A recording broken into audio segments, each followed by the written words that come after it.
Good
evening, Seth.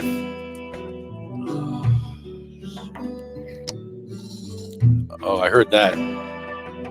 You just heard me go. Now it's your turn. Why do we curse? It just makes me feel a little bit better. Why do we have to curse though? Why does cursing, saying horrible things, make us feel better in our pain? Because I guess it's not really towards anybody. You know, it's towards pain. You're cursing your pain out. Yeah. All right. Yeah, I am cursing my pain. I say horrible things. Yeah. Yeah, same. I say the F word. Oh, yeah. I say the C, both C words. Both C words. And MF. Yeah. The ones that cut and bite, those are the ones I say. Yeah. And CS. CS. CS. C sucker. I say that. I say CF. I do a combination, a weird combo of CF. I do. I say CF. Well, I told you the other day what I say too, right? You know, Which one? the shit on the. Oh yeah, shit on a shingle. Yeah. Shit on a shingle. Yeah. That's not so bad though. It's kind of funny.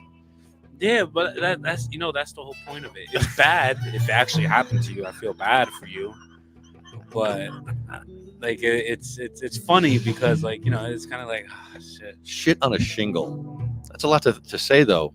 Shit on a shingle. But actually, when I'm saying something, I'm going. Yeah. So. Yeah. I get it. I don't get it. I don't get myself. I need to curse to feel better about myself. Why do I need to curse? And then when we feel better, we make fun of ourselves. Yeah, I know. Why? Yeah.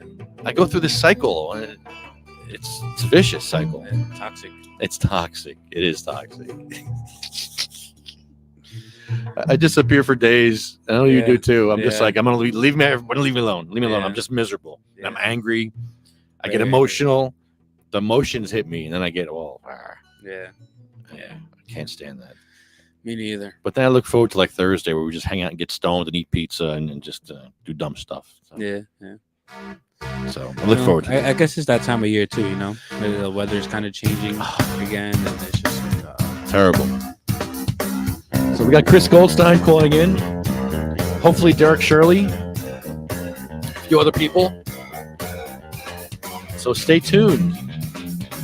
We're going to have a good show for you. Oh, and Browndon from Asbury is here. Don't tell me how you all be down when you're smiling in my face, but you play me like a clown. It's your fool, bitch. So just step back. I'm mad that when I come down straight, I thought you were my piece, but you play me out. Now I'm mad as hell, and I'm full of doubt. Who you wanna roll with? Who you wanna roll with?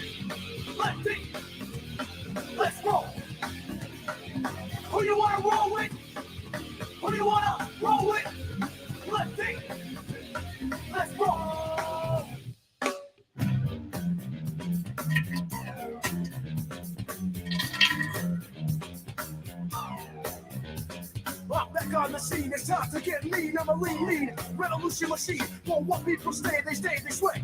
For today is good as any day. Y'all feel slightly this, let's resist. Raise your fist and pump like this. Promises over the top. Don't cross the line, but you know it's mine. Who you wanna roll with? Who you wanna roll with? Lefty, let's go. Who you wanna roll with? Who you wanna roll with? Lefty, let's go.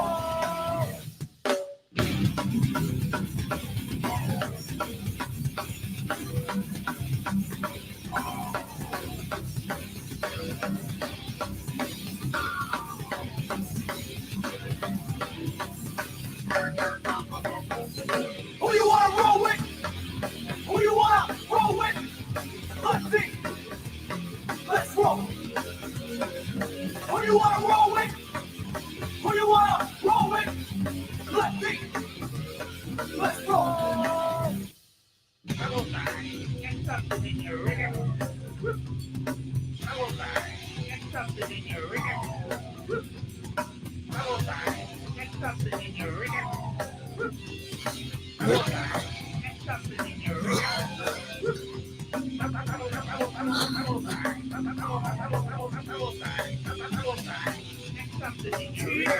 Am I sending you weed? What are you smoking on? Oh, I just recharged. let me send you some weed. Who you wanna roll with? Who you wanna roll with? Lefty, let's roll. Who you wanna roll with? Who you wanna roll with? Who you wanna roll with? Who you wanna roll with? Who you wanna roll with? Who you wanna roll with? Who you wanna roll with? Who you wanna roll with? Who you wanna roll with? Who you wanna roll with? Who you wanna roll with? Who you wanna roll with? Who you wanna roll with? Who you wanna roll with? Who you wanna roll with? Sending you weed in the red truck. You got papers? All right, we're Yes, good. Welcome to Thursday. It's Thursday night. Smoke them if you got them. You too, Seth. Oh, Seth. What is going on? Yes, we have some stories to read here. Our friend Brownden's coming in to read some stories. Our good friend Brounden. Always got some shit for us. He's got some shit story for us.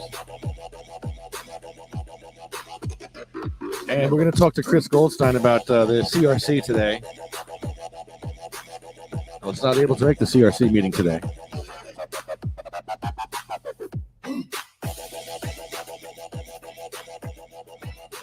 But it looked like you can take part remotely, at least as far as a phone call, I think. I think you could dial in. I didn't try, but I think you could dial in. I was busy today. I couldn't take part. But I saw you taking part and Chris Goldstein taking part. I saw Hugh taking part from the UFCW. Hugh from the UFCW testified at the CRC. Hugh from the UFCW testified at the CRC. So we can sing the news too. Okay, let's try singing the news. However, the study, Clara Lodger told marijuana movement that it shouldn't be necessary. Oh my God. Hold on.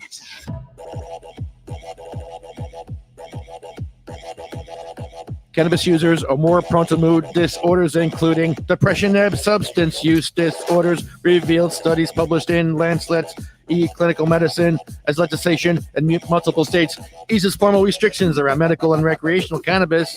In the United States, an increasing proportion of the population reports use of the drug. Between 2016 and 2018, more than 2% of Massachusetts. God, I can't sing the news. I have to work this out before I can sing it. I gotta rewrite this. Yeah, rewrite it. You gotta fit it. However little is Rearrange known it. about cannabis use in patients who undergo surgery or interventional procedures where cannabis use has important additional clinical implications. Right on. Oh, man. It's been a crazy week. A lot of stuff going on. The CRC had their meeting. They opened it up to more dispensaries. And I don't know what Hugh said, but I'd like to know. I don't have that queued up, but I want to hear that. I want to hear what Hugh said.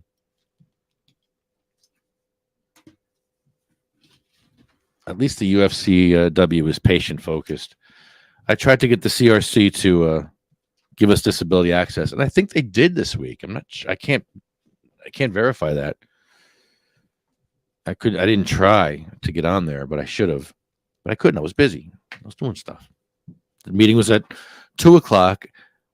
Oh no, 1:00, and then they have an hour for executive session, so it's actually 2:00. But or 3:00. And by the time I started, I missed half the meeting, and I saw Hugh though. I love Hugh.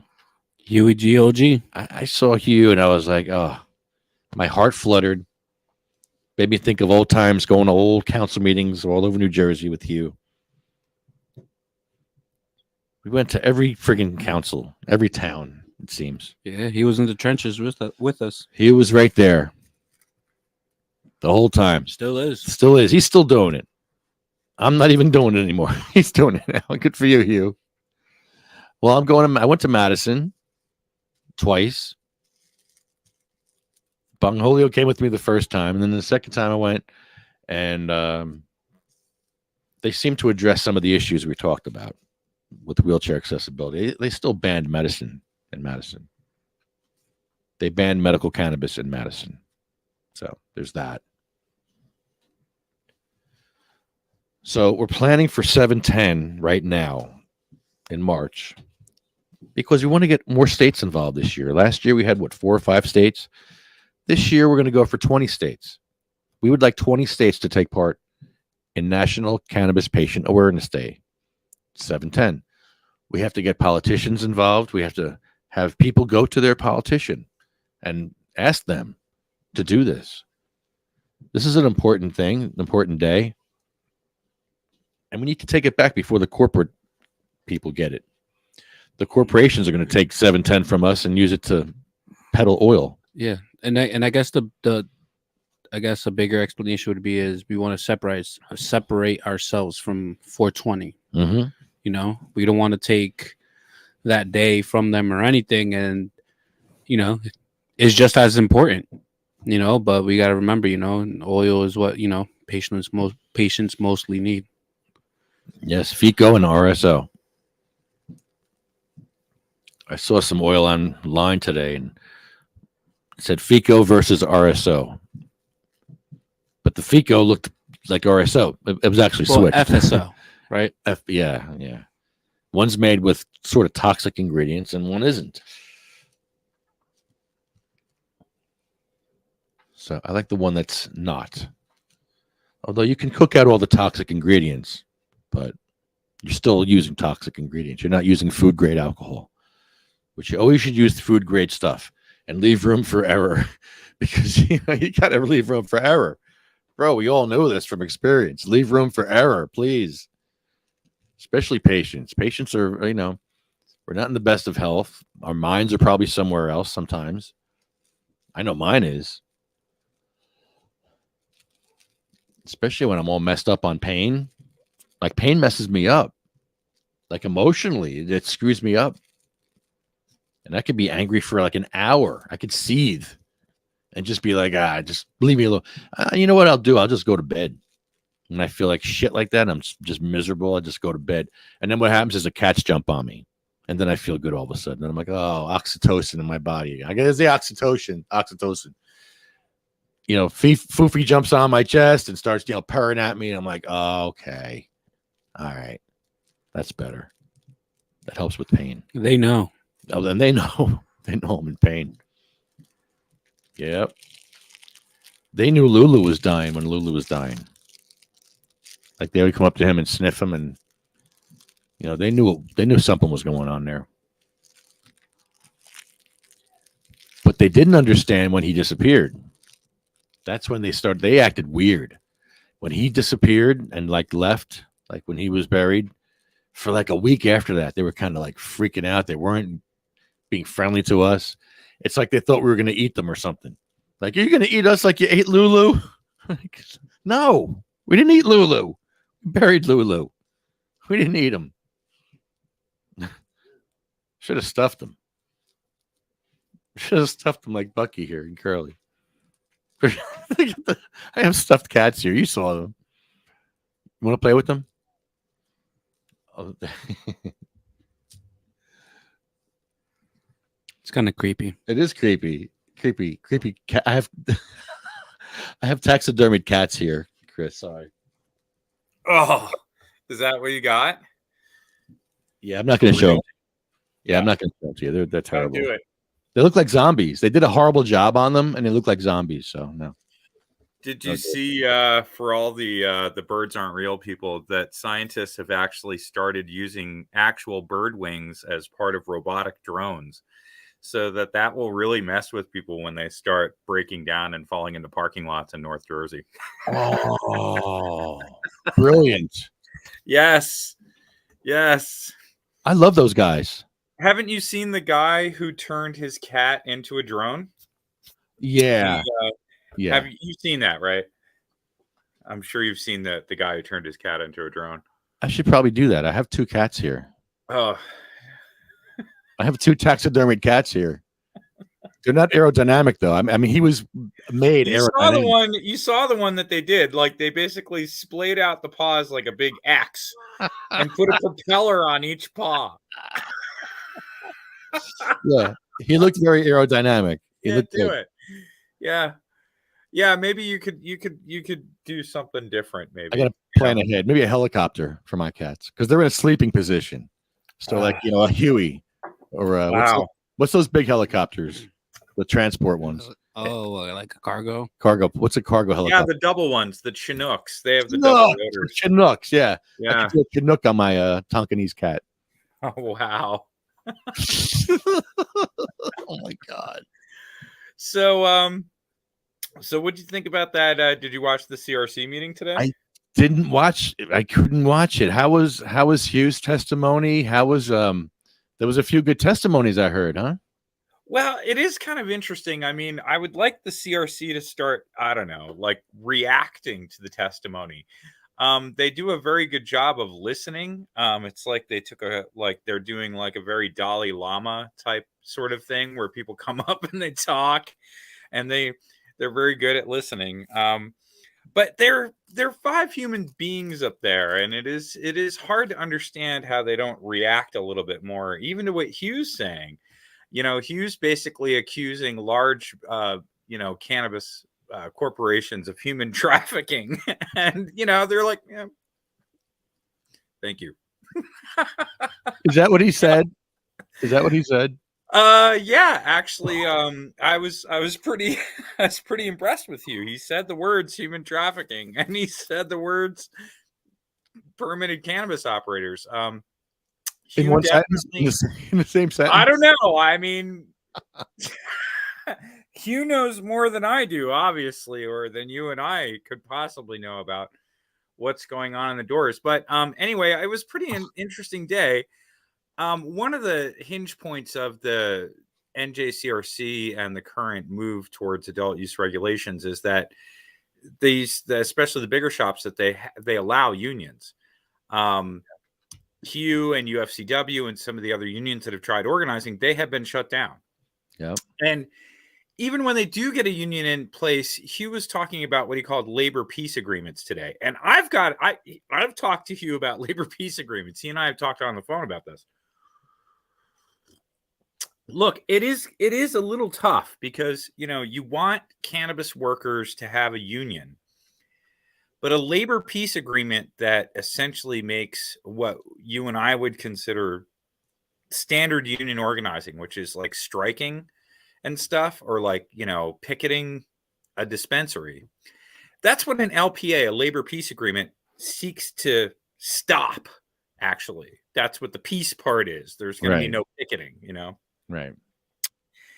And I heard Hugh be a little bit critical of how the LPAs were shaped today. I'm not sure if he was stabbing towards the same thing I do, but it sounded like he was a little critical today. And then he was bringing up human trafficking and all kinds of problems. I've brought up tip theft and the other problems. There's a class action lawsuit against Curaleaf. They're not the only ones. I mean, I know I've been harping on them for a while, but tip theft is actually a really rampant thing in the cannabis industry.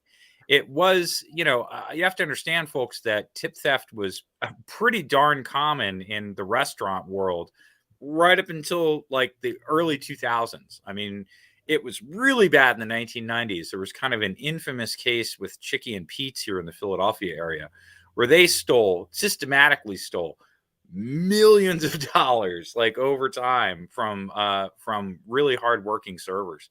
So the problem is that the tip theft schemes that used to be employed by restaurants are being used by dispensaries today, because essentially all the rules are in place for the restaurant industry because that was where the tips were.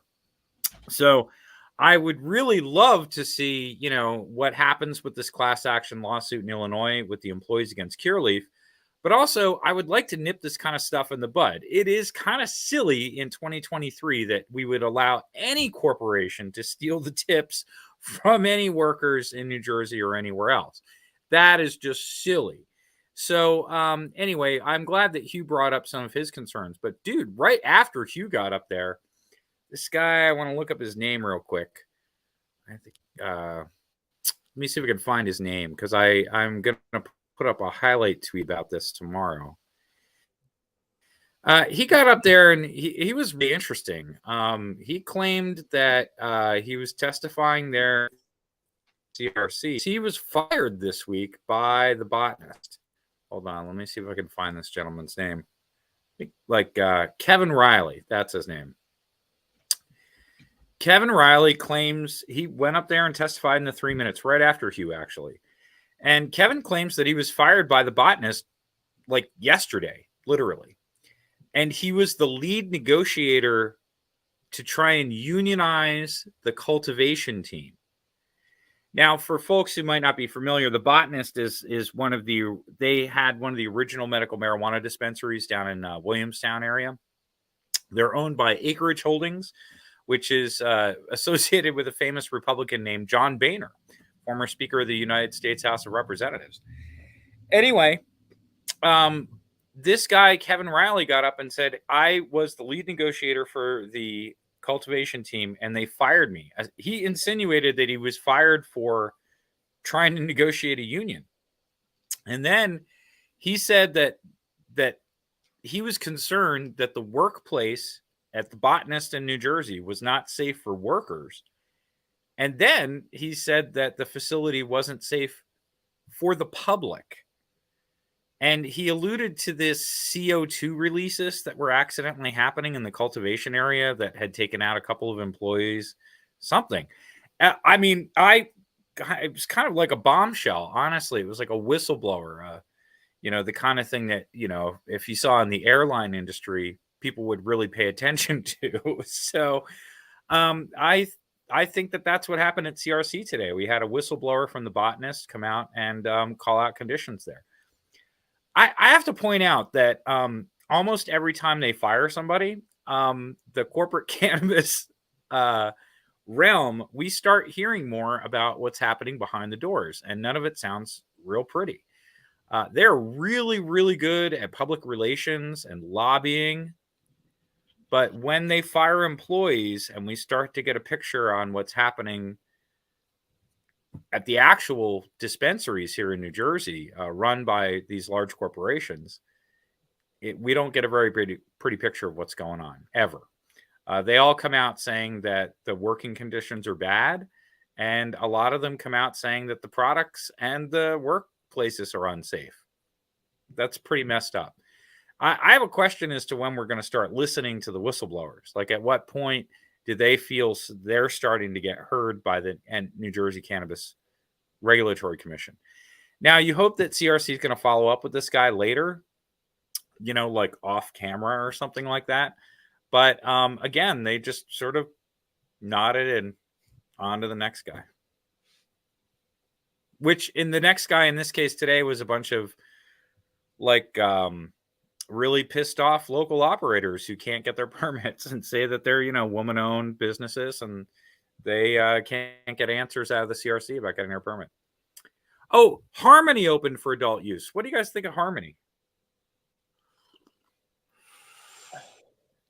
I know the Harmony and Sea Caucus. Is that the one you mean? Yeah, they opened for adult use this week. Did you know that? Oh, okay. Interesting. They did a quiet opening with like you could basically select from 6 or 7 $55 eighths. That was it. $55 eighths. Wow. Don't act like that's a deal. That's $5 cheaper than what I've seen. No. Hey, I put up my price list. I could find some better prices.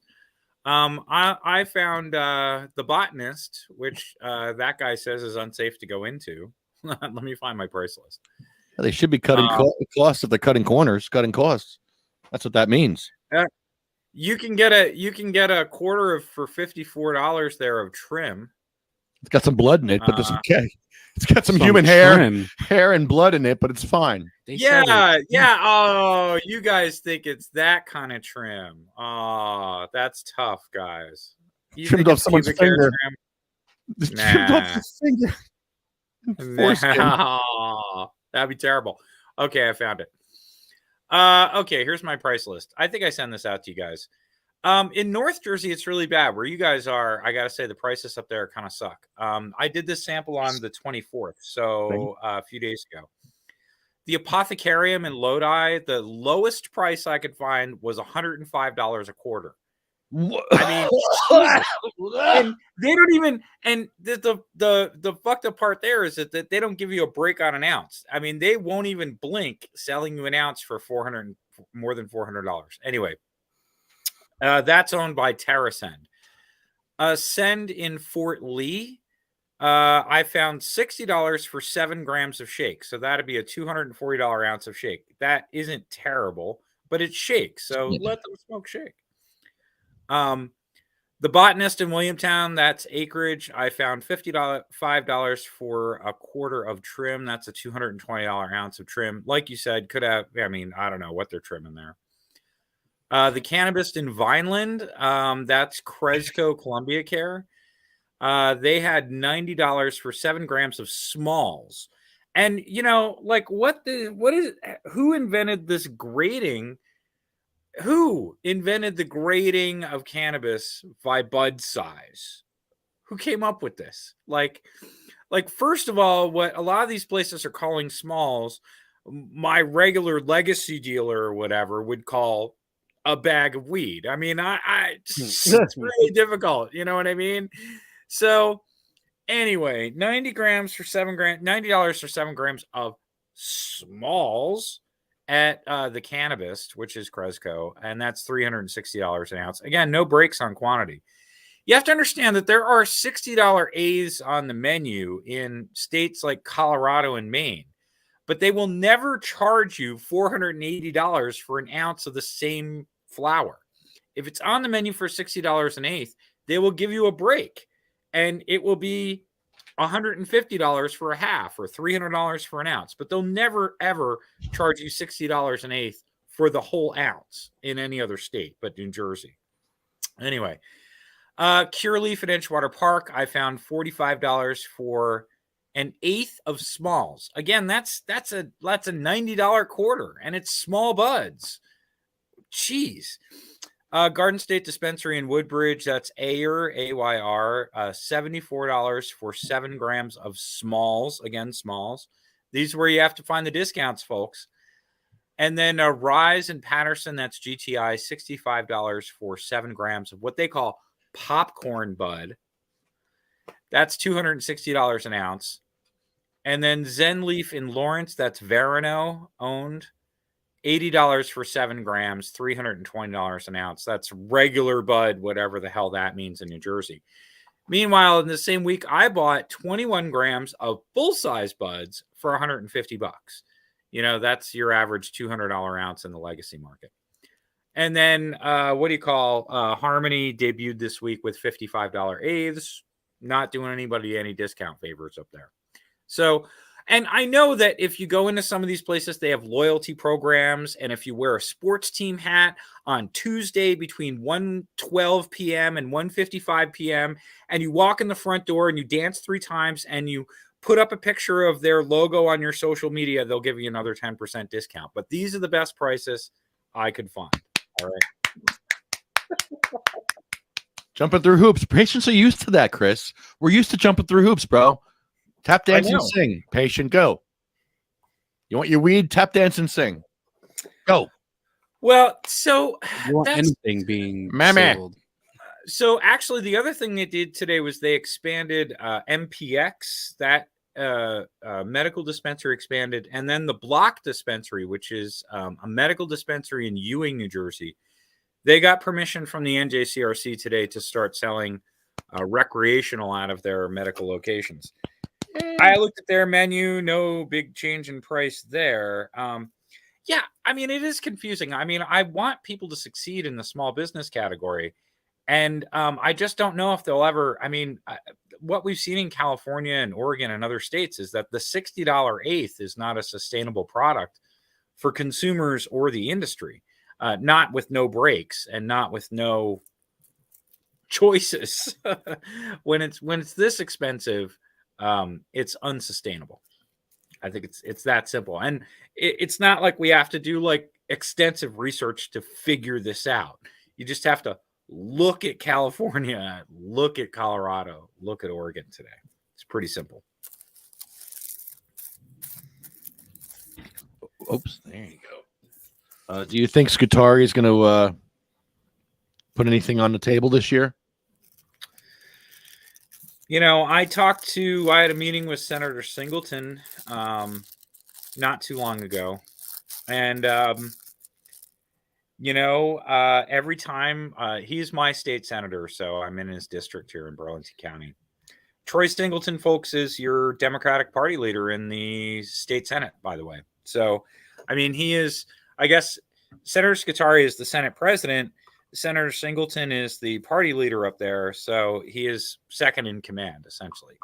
Senator Singleton fills the role. Do you remember Loretta Weinberg? You remember Senator Weinberg? Yes. So Senator Singleton took on her role essentially as the party leader in the Senate. So anyway, it's a tough conversation. Troy and I have. This is what he said to me this time. He was like, me and Senator Scutari rarely disagree heavily about something, but we disagree about home grow. Because, of course, Senator Singleton is the sponsor of the medical home grow bill. He wants to see you be able to grow. Senator Singleton told me in the meeting this week, or not that long, last week rather, that every time that Senator Vitale puts the medical home grow bill on the health committee agenda, that Senator Scutari's staff removes it. Because that's what the Senate president can do. So Senator Vitale, a co-sponsor, is putting Senator Singleton's bill on his committee, Vitale's committee, the health committee. He's putting it on the agenda. Senator Scutari, it's good to be the president. His staff is pulling it off. So, I mean, when I'm out there saying that Senator Scutari is almost single-handedly holding back home cultivation in New Jersey, I mean it. I mean, he's holding. I'm hearing his own party leader saying that they're disagreeing about it. Senator Singleton says that they disagree about this. Senator Singleton is sponsoring the bill. Senator Vitale is co-sponsoring. There are more co-sponsors on the home cultivation bills in Trenton, and I'm talking both of them, the adult use and the medical, than what usually passes into law. I mean, there are enough co-sponsors that you can almost pass it with the co-sponsors at this point in the Senate. So Senator Scutari is doing a really stubborn job of holding back home cultivation in New Jersey, and it's getting in the way of him and his other legislators. So he must have, I don't know, he must really care to hold it back, which is just odd. A lot of people have asked me. I think a lot of people insinuate that Scutari has some sort of industry tie. I've never seen it. I've known Nick for a long time, and I've known him to be an ornery, stubborn asshole. And so, I mean, I think in this case, that's what he's doing. I think he's just being a jerk. And I think he could stop at any time. I mean, there is no reason for Nick Scutari to die on the hill of preventing cannabis home cultivation in New Jersey, because at this point, instead of legalizing marijuana, preventing home cultivation is turning into Nick Scutari's legacy, which is messed up. Could you think he just can't just admit that he was wrong, or he is wrong? Maybe, maybe ego, I guess, right? At that point. I mean, okay, certainly I don't disagree with that, because that's a big part of New Jersey politics in general. But I also have to say on this point, I don't think that he's admitting that he's wrong. I mean, because he is wrong. I mean, Scutari's argument is that we can't have home cultivation in New Jersey because we have to. Oh, wait, hold on. I can't find it. Oh, here it is. It's the smallest violin on the planet. I'm playing it for corporate cannabis. He says that we can't have home grow because of corporations like Cureleaf and Ayer and GTI and Ascend. Oh my God, dude, you know that they're suffering. These corporate, they are starving in the streets, you guys. They will not get by. The children of the CEO of Ascend will not have Hanukkah presents this year if we don't pay $60 an eighth. Do you know that? This is what Scutari is telling us.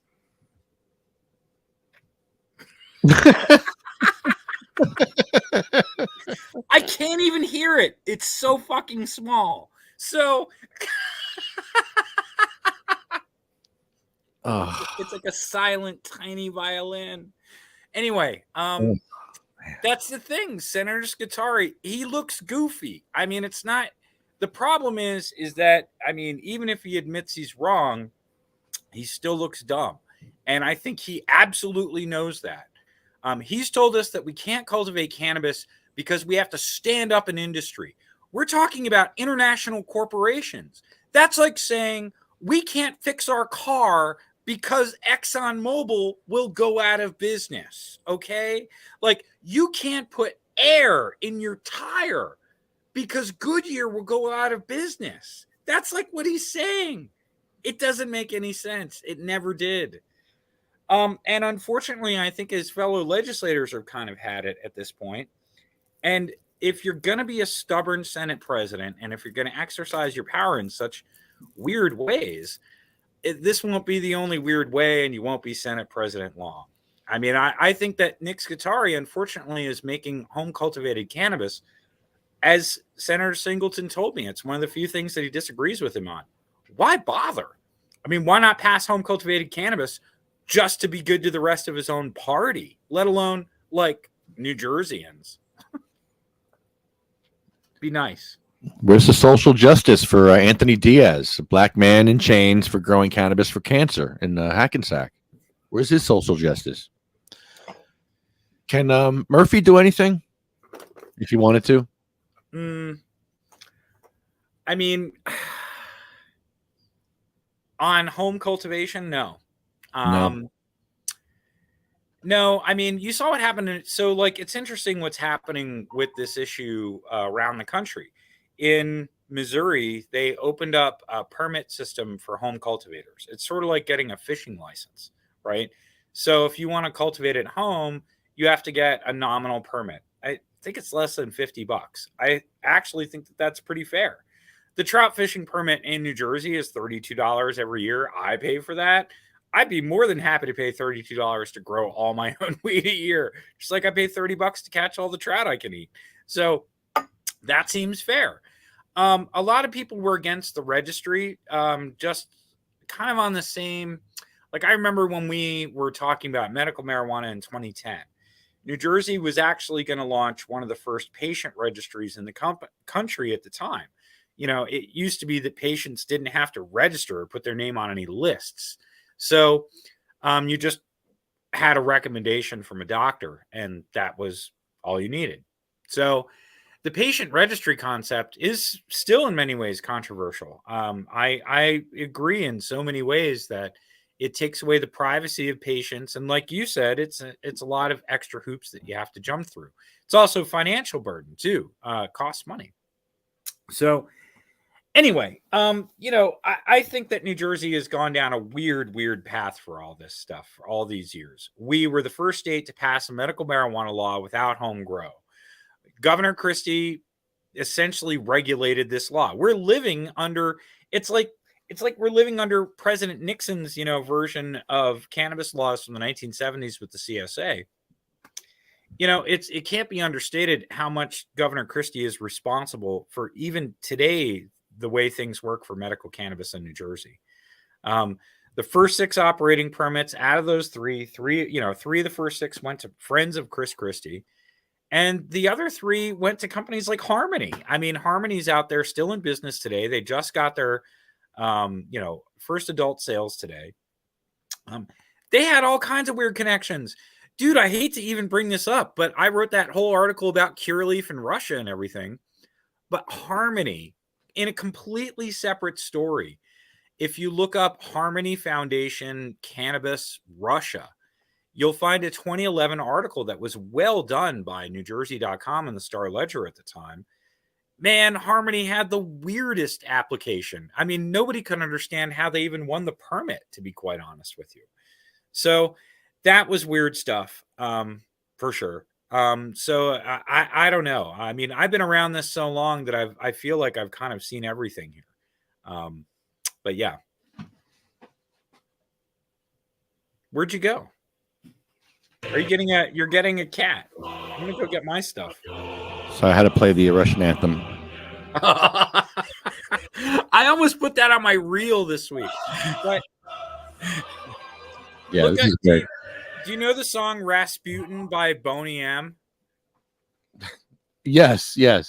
I use that one instead. See, that one fits a lot better for the Russia Curaleaf story. The Rasputin song is great. Rah, rah, Rasputin. It's all about the Russian playing the slot machine. I think that's a perfect Curaleaf song. By who? Boney M. Boney M. Rasputin. What's that? Oh, okay. This guy. We're going to get flagged for a copyright on this, but I'll play it anyway. That's all right. I'll play it for copyright. Get flagged by let's play it.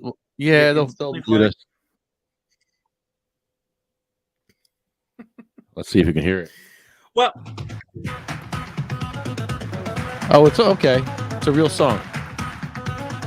It is a real song. You have to fast forward to the Rasputin part because there's a big intro.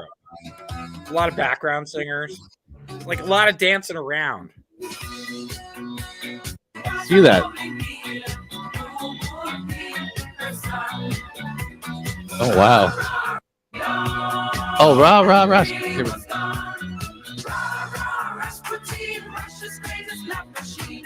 Okay, that's all I need to hear. Thank you. Rah rah Rasputin, Russians play the slot machine. I mean, could you find better lyrics to describe Curaleaf and what they do? Yes, right here. For God's sake. Kill America, commies win again. Yeah, the hunt for Green October, an entire submarine filled with hash oil. American scum, get them! Yes. We should do that. We should do a parody. We should do parody movies. This is the Gold Dab War. We could do the Hunt for Green October as a Curaleaf tribute. It'll be like, you ever see Democracy Now? You should definitely watch Democracy Now if you've never seen it.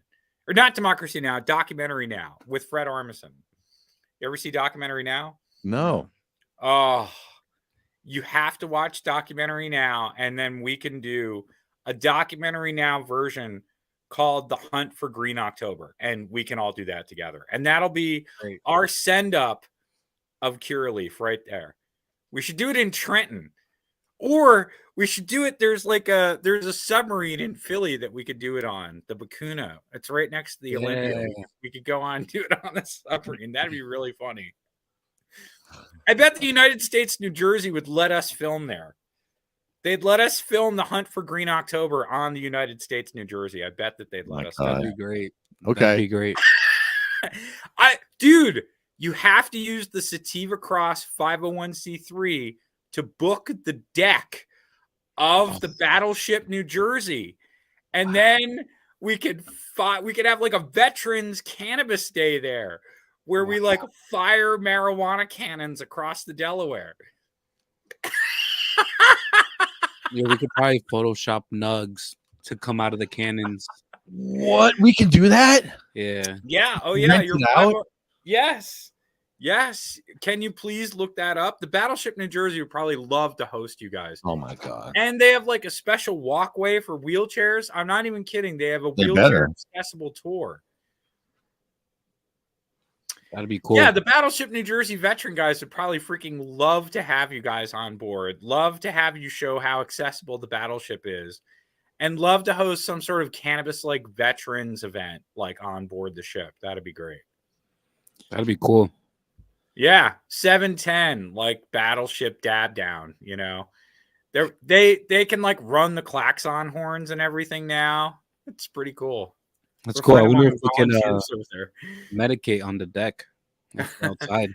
Do you know, I was just thinking, I can't think of a reason if you work it, especially if you worked it out to rent the deck for a private event or something. 'Cause you can literally rent the deck for an event. You can rent it from dawn to dusk, from dusk to dawn. Yeah. Yeah, you can rent it all night. You can literally stay on the ship like all night. Sleepover. They have sleepovers. They do have Oh my sleepovers. God. Enjoy dinner and breakfast. Wait, Yeah, they what? serve it to you right out of the galley, man. I mean, That's fucking yes. awesome. I'm telling you. That'll be a whole video. That'll be a whole documentary. I'm telling you. We should call it the Hunt for Green October and make it like a marijuana escape room on the Battleship New Jersey. You know? Oh my God. Oh my God. Levels to each room, and you get higher and higher to each room. Oh, we can. And at the end, you have the cookie contest to make it out. Cottonmouth cookie challenge. Oh, that'd be so Yeah. Yo, what? Yo, that would be. Yo, that would You be. guys are all up north. You got to come to hang in the Camden area more. We have battleships and stuff. Overnight encampment. Overnight encampment dates. You can. Oh my God. What? I have to go find a lighter. I'll be right back. How much is this? First You guys of all, got the big ass guns. No, you got to use. Let's call them. Use the 501c3 and make it like a charitable thing. Yeah, oh my God. Oh, this is amazing. that'd be awesome. Can you imagine if we got it for free because of the 501c3? That'd be cool. If we got it for free? Maybe we can find people on board that medicate. I'm sure we'll And have them speak. Yeah. I think you should just have like a Navy like patience night. You know what I mean? Like there's got to be like a day of the year that's like U.S. Navy Day. They have Armed Forces Day every year, but there's a day for each armed service. You know what I mean? And you should figure out which day is Navy Day and have all the naval patients come on board and Get them all stoned. yeah, or just I think that the Battleship New Jersey is like good for a holiday.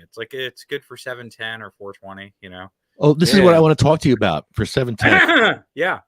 We are doing a National Cannabis Patients Awareness Day for 710 at everyone's state house. We're trying to get more states involved this year. Can you use some influence with NORML to maybe see if they can get some states involved? Because right now we have Oregon, California, Texas, New Jersey, Rhode Island. Who's doing your Texas one?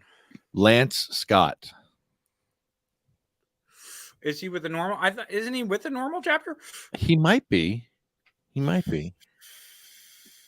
But Texas, yeah. I'm not sure. I'm sure. What was it that we needed? There's not a NORML chapter in every state, and there's not necessarily like a NORML chapter near every state capital, even if there's a one in a state per se.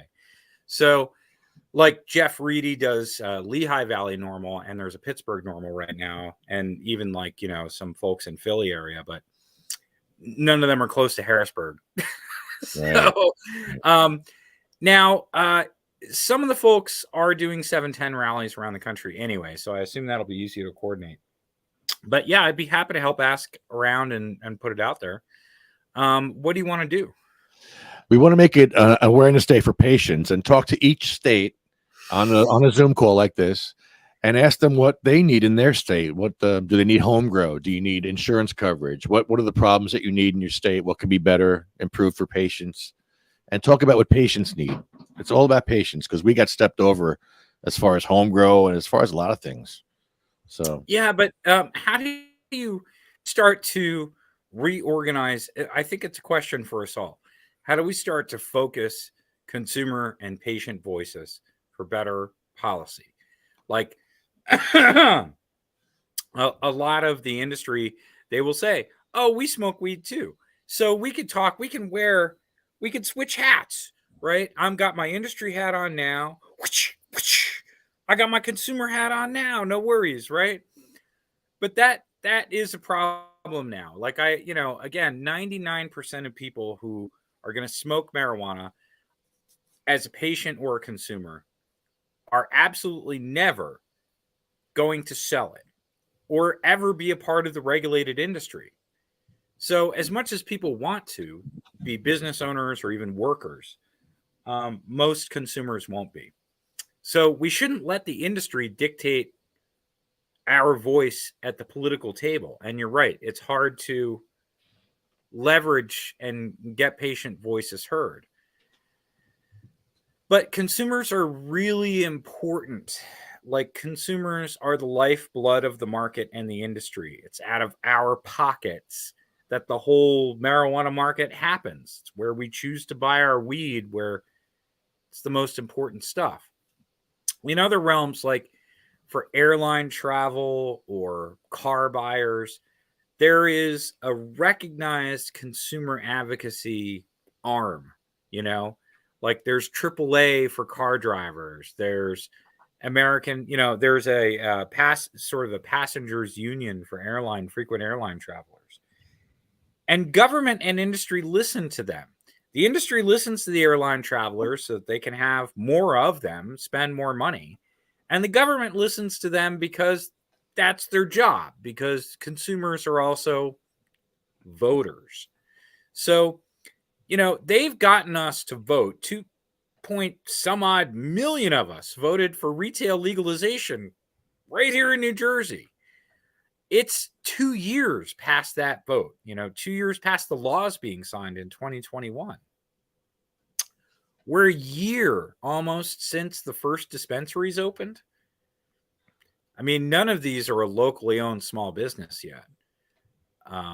Block is still like Harmony and Block are not megawana corporations, but they're little MSOs, and Harmony, again, it's not as weird as Cureleaf, but it's weird. It's got money going to Israel and coming back. It's odd. So again, I can't point to Harmony as being like a hooray, like local small business. Let's go buy some weed. That doesn't exist quite yet. And that's what we were sold. I think the other thing that happened today, which was kind of interesting at the NJCRC, Commissioner Barker and Commissioner Delgado had a kind of a show of a public debate. And they talked about how they might have delayed adult use licensing so that there could be more parity between big corporate players and small licenses. That's what's happening in New York. So it's not just, it's not just us chatting about all this. New York State is literally, they did not give Cureleaf a license. They did not give Cresco a license. They did not give Air a license. They did not give Ascend a license. They held them at the line and gave a few small businesses licenses first. I mean, yes, I hear you. Like, Delgado's playing bad cop in this situation. He's like, well, what about all the business owners?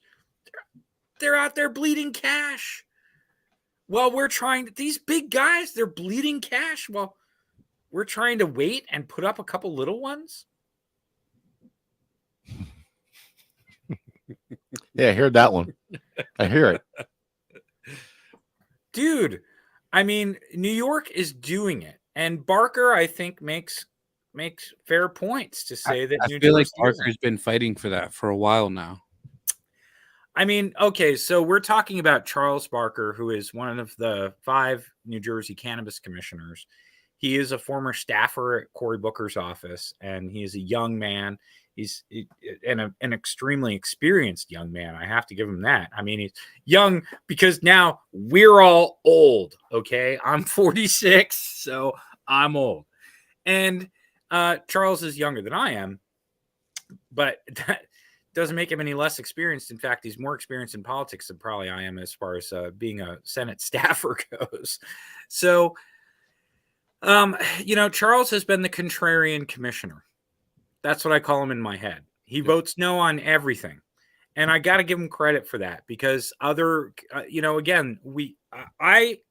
as much as I have a problem with the process and everything like that, I have to say that these 5 commissioners are doing their best. There it is. I mean, I think some of them, Sam Delgado, are a little closer to the line that I don't like. But the rest of them, like Commissioner Barker, Commissioner Nash, Commissioner Del Cid Coso, and certainly Chairwoman Waynu, they're stuck between very hard rules, okay, that were already created for them. So, yeah, but Barker's been the contrarian commissioner. He's voted no on a lot of stuff. He's tried to be the voice of small business. He's tried to be the voice of the consumer. I think he's done a good job. I think it must be really hard to do that. And like, imagine like that'd be us. Like if they made you a commissioner, dude, like that's what, you'd be doing. You'd be like, no, I'm sorry. I'll take time to talk against that. That's what he's doing. Yeah, it's respectable, Definitely respect that, He's the voice. But it's also tough to be the one guy voting against everybody else every time. You know what I mean? It must, and again, like my heart goes out to the guy. So give him a lot of credit. But Shalene Title did this in Massachusetts. She was the one commissioner who was voting against the rest the whole time. And again, it's good that there's somebody there like that. And I'm glad that Commissioner Barker is there. I'm glad that Shalene did her job on the Massachusetts Commission during her tenure. But what is the point? If these voices are just, they're aired but never acted upon. They're allowed to say the words, but the actions never happen. I think it's telling that, Shalene's, I believe her title was the Justice Commissioner. She was the Social Justice Commissioner in Massachusetts, which is what they kind of ignored. So they ignored her and they ignored social justice. And again, Commissioner Barker is saying the stuff that just sort of falls flat on the floor. He votes no, but he's the only one voting no. And I give him a lot of credit for doing it, but you wish that he was carrying the majority. You wish that he was the one speaking for the majority instead of just the one no vote. I got 2 words, and I'd like to get your opinion on these 2 words. Chief Zembrowski. Oh, wow. Where have I heard Chief Zembrowski before? Sayreville? Yes. How did I guess that? No, I knew that because you guys were talking about it earlier, I think, today. The plot thickens with this. So this is Sayreville, New Jersey, and that's where that terrible thing happened. Yes. The councilwoman. Yes. And you believe that, I remember this, you believe that because she was the liaison to the police department and the local police union wanted her removed from that position, that they're not properly investigating her murder. The FBI is involved in that now. Because of that, because of the conflict of interest. That's a shame. I think there's more to it than that. And then now he's Now Chief Zembrowski has taken her seat. On the council? Yes. As the police chief, get access to that. It's good work if you can get it. well, he's not chief anymore, is he? No, he retired in September, October. Yeah. Wow. So how big is Sayreville? Like, what's the population of Sayreville? Would you guess? I could look it up. I have to guess. Well, I mean, just generally, it's not like it's not a massive, Marina might know. Marina's on massive here. town, right? No. Marina will know. Here, Marina. Marina will answer that question because I'm sure Marina knows. She's from Sayreville. She's listening. 45,000 people. 45,000. Okay. Yeah. Half the That's size about of as Mayo. big as Willingboro. That's about as big as where I live. So Chief Zembrowski was part of a police force that was covering up their stats for black and brown people. They were listing all their black and brown people as white when cannabis stats. Went to the council with that information, called out Chief Zembrowski, and told the council about it. And I'm sure Councilwoman, what was her name? I can't pronounce her name. I I believe her name was Eunice. Drumfor. I don't know. It's just really fishy. The whole thing is just weird. I'm trying to figure out, like, it's funny, you look up a town and you want to know how many cops work in a town. It's harder to find that out anymore. Yeah. I'm just, I'm Wow, the confused. Newark Police Department, as of 2017, the Newark, New Jersey Police Department had 1,100 officers. How's that even possible? That's like one cop for every 4 people in that city, man. That is nuts. All right. Anyway, the other things that are happening in marijuana this week? What else has happened in marijuana in New Jersey? Harmony opened. The New Jersey CRC met. The big thing in Atlantic City. What do you guys think of that? Oh yeah, what was that? The lounge? Is that a lounge? It's it's a dispensary and a lounge. Because basically, it would be goofy to have a lounge in New Jersey, they think, because you have to have some place to buy the weed to bring it in. Okay. The Claridge is kind of interesting. I mean, it does check a couple boxes in my book for a lounge, which is that the Claridge Hotel site in Atlantic City is essentially traditionally accessible to a lot of low-income neighborhoods in Atlantic City. So having a public marijuana lounge would be good for them.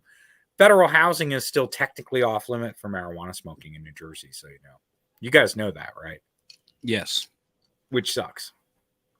So, a public lounge, just so everybody knows, a public lounge in New Jersey is envisioned as a space. You're not allowed to sell marijuana in the lounge. And per the rules, you're not allowed to sell food or drink in there right now, which is, you could sell it right out front or next door. And you could sell the weed next door.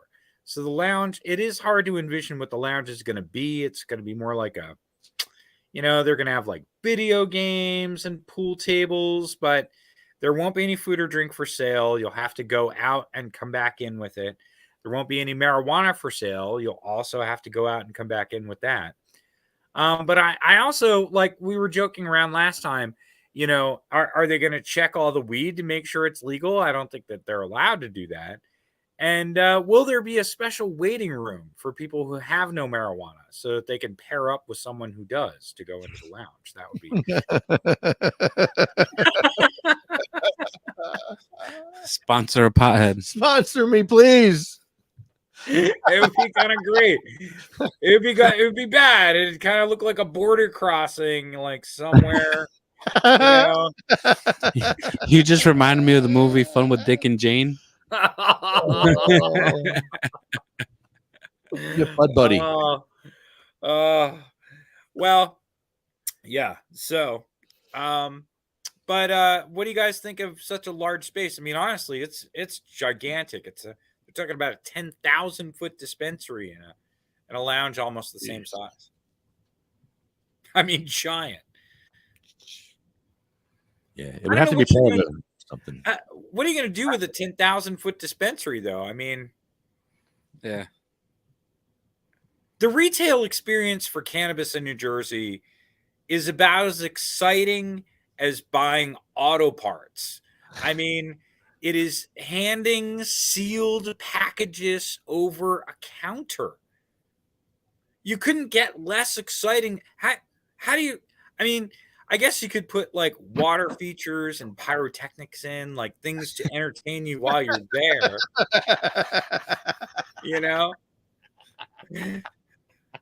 Like in Atlantic City, they could get away with like a Ninja Warrior course. You know what I mean? That you have to go through to get to the $60 eighth. That would be the ultimate tourist. You have mini golf, and if you get the bonus at the end, you get 10% off. It's a great idea. That's a great, but only on Tuesdays between 1:15 and 2:45. So Line up on Tuesday.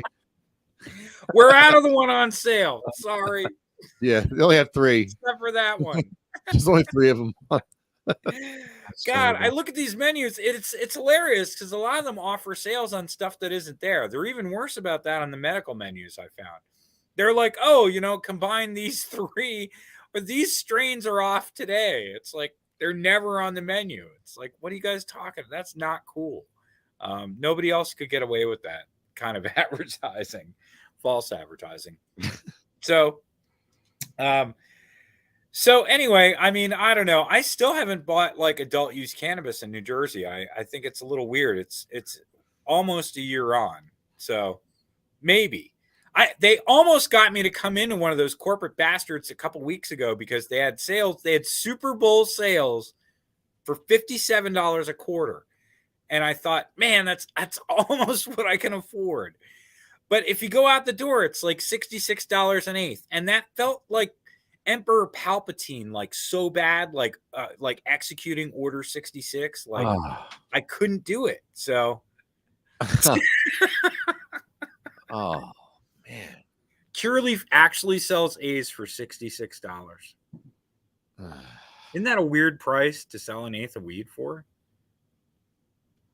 It's weird. Satanic number. It's just weird. It's weird. Cookies too. I mean, whatever, guys. No matter what you're doing with your company, there's no good that you can do for $75 an eighth in New Jersey. All right. Weed that costs $75 an eighth, that is insanity. I mean, how do they sell that with a straight face? I mean, that's a pet rock right there. It's a pet rock, man. It's the weed form of a pet rock. This is Satan. You will buy my weed at my prices.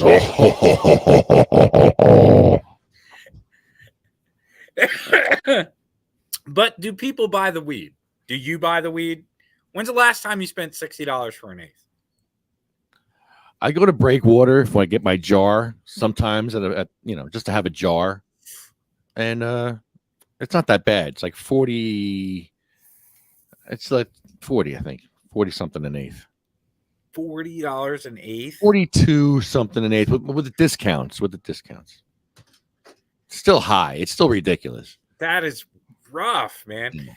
Doesn't, like, when you smoke it though, and you think about the $42, doesn't it kill the buzz? Like, isn't there like a counterbalancing effect to the cannabinoids versus the knowledge of the price? No, I just buy the jar. I throw the weed away. I just buy the jar.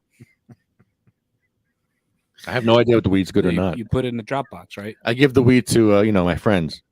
Pay it forward, Tell them it's homegrown. Tell them it's homegrown from Maine. They laugh at me. I want us to film a parody of somebody who goes and happily pays like $75 for cookies and $60 for Verano, and then you watch them walk out the front and they dump the weed out and they're like, they look at the jar like, thank God I got the jar. That video can be called The Jar Collector. The jar collector. Make him a superhero. Yeah, Jarman. Yeah, yeah. You can write me in as the character. Jarman. Find out who he is. Jarman. Oh It's my god. Jarman. That's great. So we're gonna do the hunt for Green October on the battleship New Jersey With Jarman. and With Jarman. Jarman and Mongolia. Jarman and Bangholio and El Rampador. all right. Well, you let me know who's gonna be Sean Connery in the hunt for Green October. Wait You a look minute. more like Sean Connery than all three of us, Lefty. So How is a battleship wheelchair compliant? That's what I want to know. That's did you impossible. look it up? It actually is. So they have a I've been there.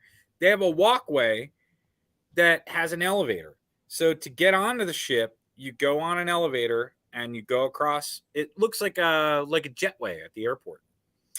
And then it gets onto the battleship, and it's got another hydraulic elevator that gets your wheelchair on.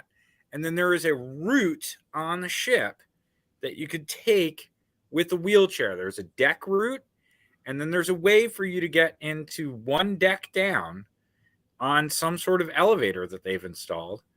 And you can come into the room where they have the kitchens and the galley and everything like that. And they have like a movie about the ship. So you can't get to the whole ship, but you can get to a lot of the deck, and you can get to at least one below deck with the wheelchair, and you can get on and off the ship to the parking lot, and they have handicapped parking spaces next to. I'm sure that's due to fire safety. Keep you close to an exit. Yeah, I know, because I know how battleships are. You're on little ladders going way down into the boiler room. Man, if there's a fire on that thing, they're gonna throw you overboard faster than you can look. It's just gonna be like. You better bring your inflatable. Did you bring your inflatable chair? I hope you brought the inflatable chair. Man. So, No, they got the inflatable pants now, you know? Yeah, we'll figure something out.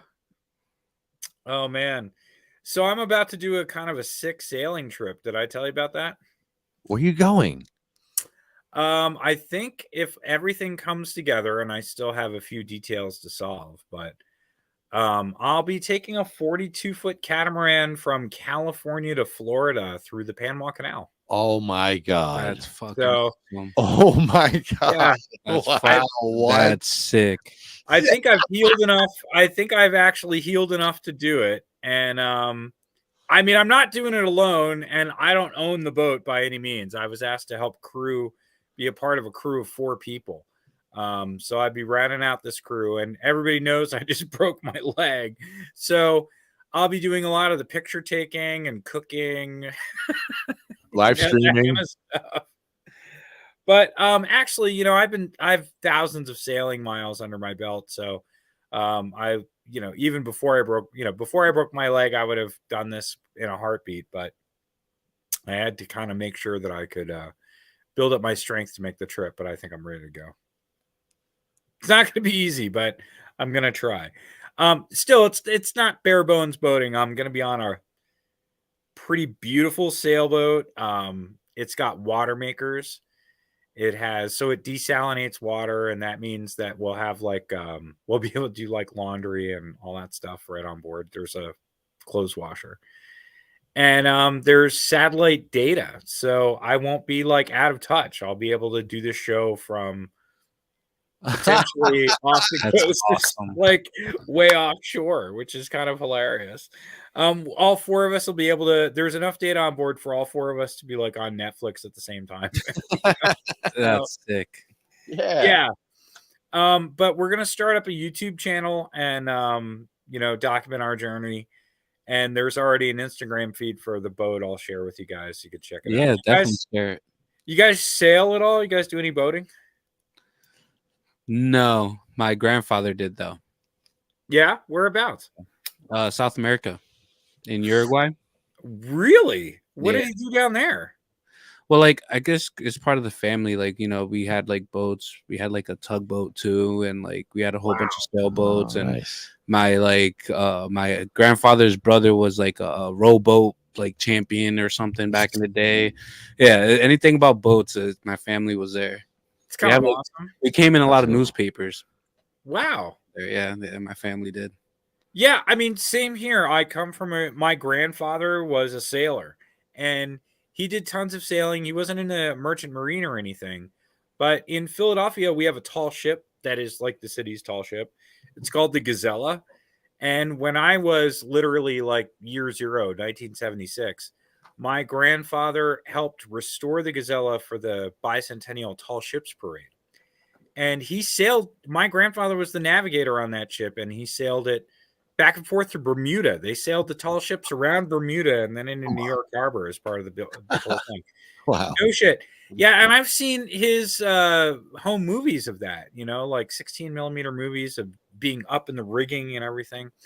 But yeah, it's weird, man. Like, you should try it because it's funny. Like, I didn't really do it again until later in life, the last 5 or 6 years. I've always been an ocean fishing guy, but sailing, not as much. Now, the last 5 years, I've suddenly been able to put thousands of miles out on the ocean.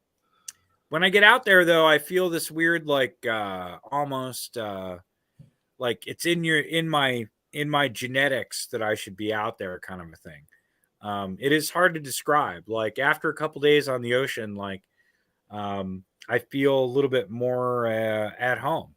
So, and I didn't even know that was in me until I started going out there and started doing it. So, give it a shot one day. It's never too late, honestly. I found out that really it's like older people who do better at it. Like what you see, the people you see out there sailing are in their 40s, 50s, and 60s, Yeah, everybody my age just wants a motor on everything. Yeah, well, it's really, you got to have a lot of money to get from one continent to another with a motor, but you don't have to have much money to get to one continent to another with sails. Yeah. So, if you're willing to put your sails up and go 10 knots a day, like we are going to go down the whole Baja coast.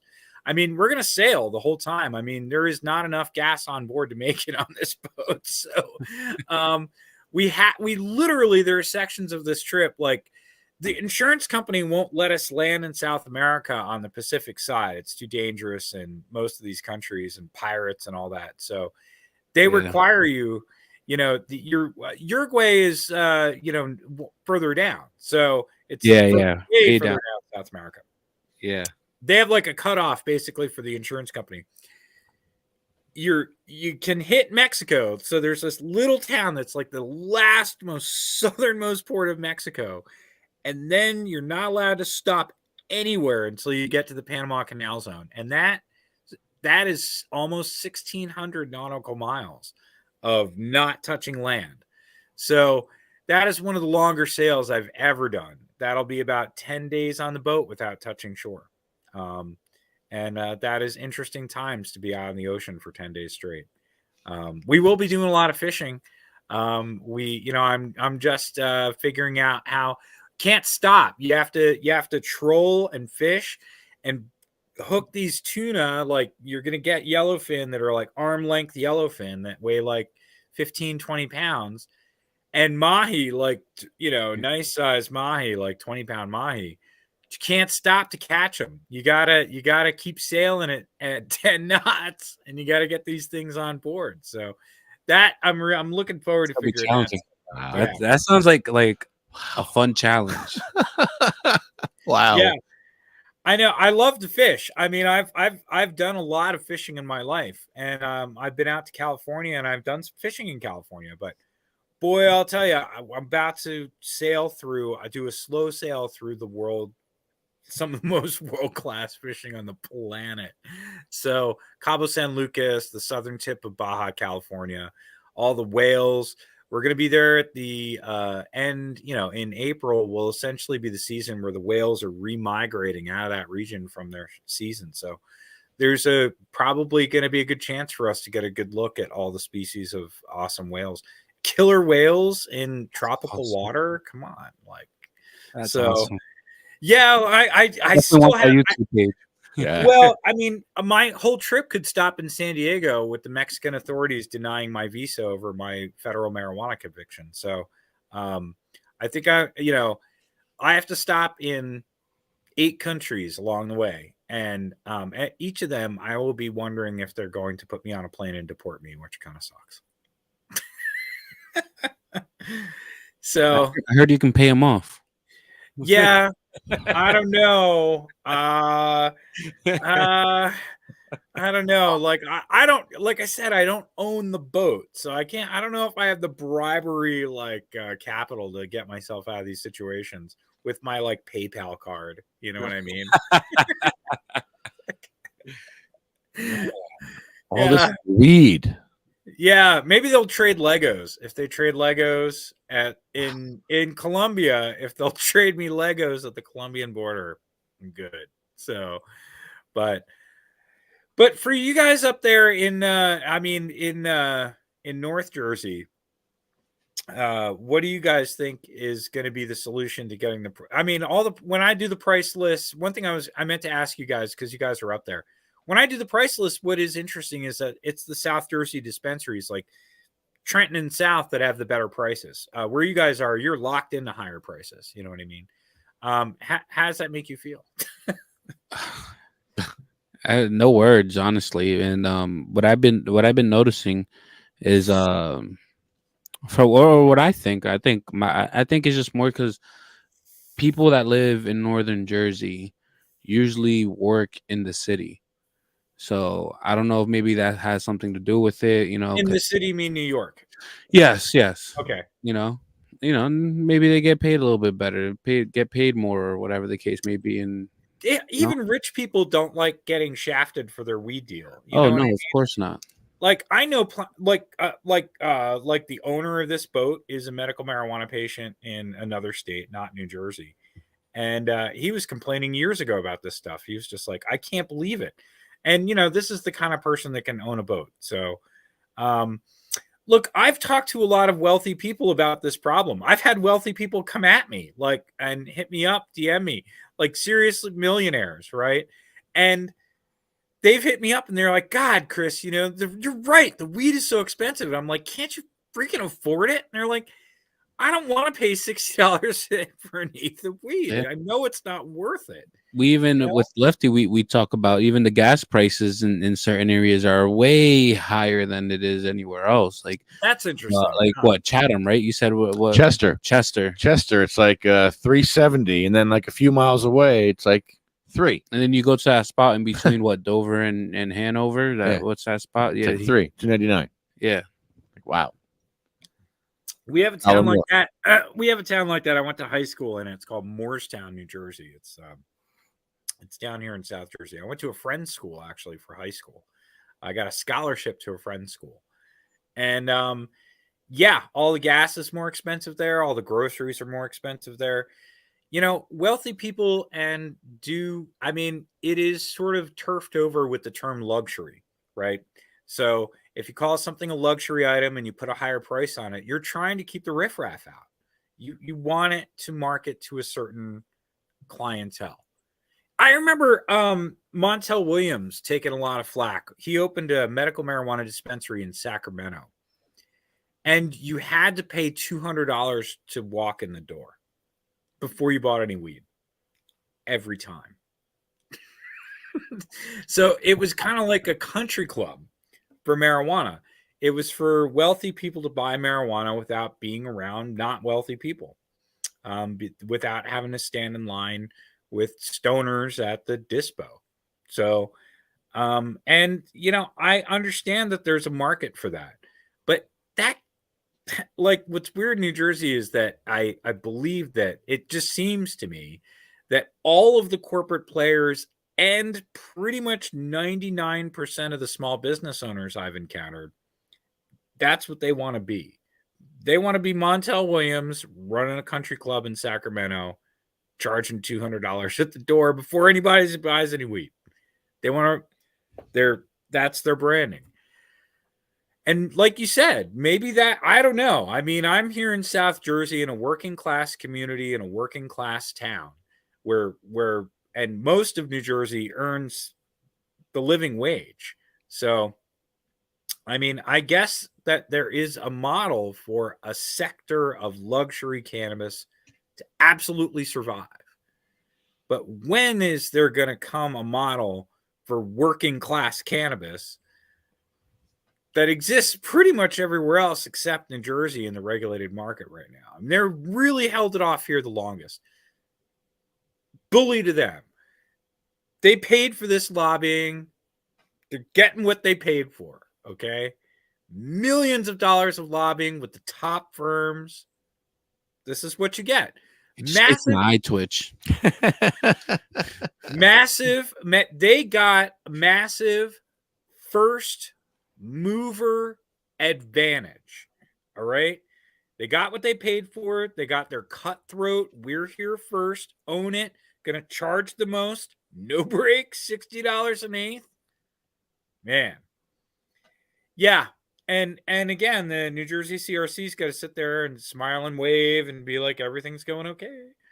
Like, look at all these awesome permits that are not open yet. So it's tough. I mean, again, I'm not sure I could. It would drive me crazy to be the contrarian commissioner, and it can't drive you crazy. I'm glad that Charles is the good man that he is. Now, with the mom and pop stores opening, do you think the price will go down, or are they held to a standard where they have to play the same game? Oh man! So the Valley Wellness opened, which is the woman-owned, black woman-owned. Am I getting the name right, or is that a different company? Her name is Diane Nickerson. I think that's right. Okay, Valley Wellness, right? ACO. Is that right? I could check. I think so. Hold on. Let me look at it. Hold on. Because yeah, that's it. No. Raritan. Yeah, it's in Raritan. Raritan. Yeah, but there's a new place in ATCO. Here we go. Holistic Solutions. There we go. Oh. Right. So here's the problem with, Valley Wellness, Holistic Solutions. These are two new independent dispensaries in the medical space. Here's the problem. Right now, they're only reselling corporate cannabis because they're just dispensaries. They're not a vertical operation. There is a local place. What is it? Hillview Farms, right? That's a new one.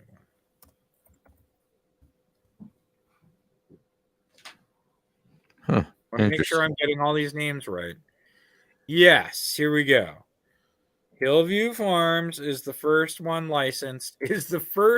They bill themselves as the first New Jersey's first licensed cultivator owned and operated by native New Jersey farmers. So, right on. But I believe that they are only medical. So there's that. Anyway, so the problem with the story of the ACO dispenser and the other one is that what is on the shelf there is corporate cannabis. It may be a small business that's trying to resell it. And when you ask about the prices, unfortunately, the corporate players are not giving these small guys a break as wholesalers. So yeah, what's on the shelf is $50 to $70 an eighth and no breaks.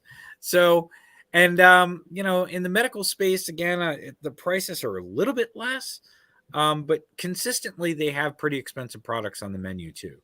It's not like in the medical space, everything's cheaper. They just have some cheaper options, I think, and some more aggressive discounts, to be fair. Who has edibles? Anyone have edibles yet? I think they're not allowed in adult use. Well, I mean, they are allowed, but they're only allowed in weird forms. What do you mean by edibles? Curaleaf has some sort of crazy, like, squeeze in your drink product. Yeah, do we have any cookies or brownies yet? No. Well, you're not allowed to have that. No. They can't resemble food. No. So I was suggesting that they make the edibles look like books, and then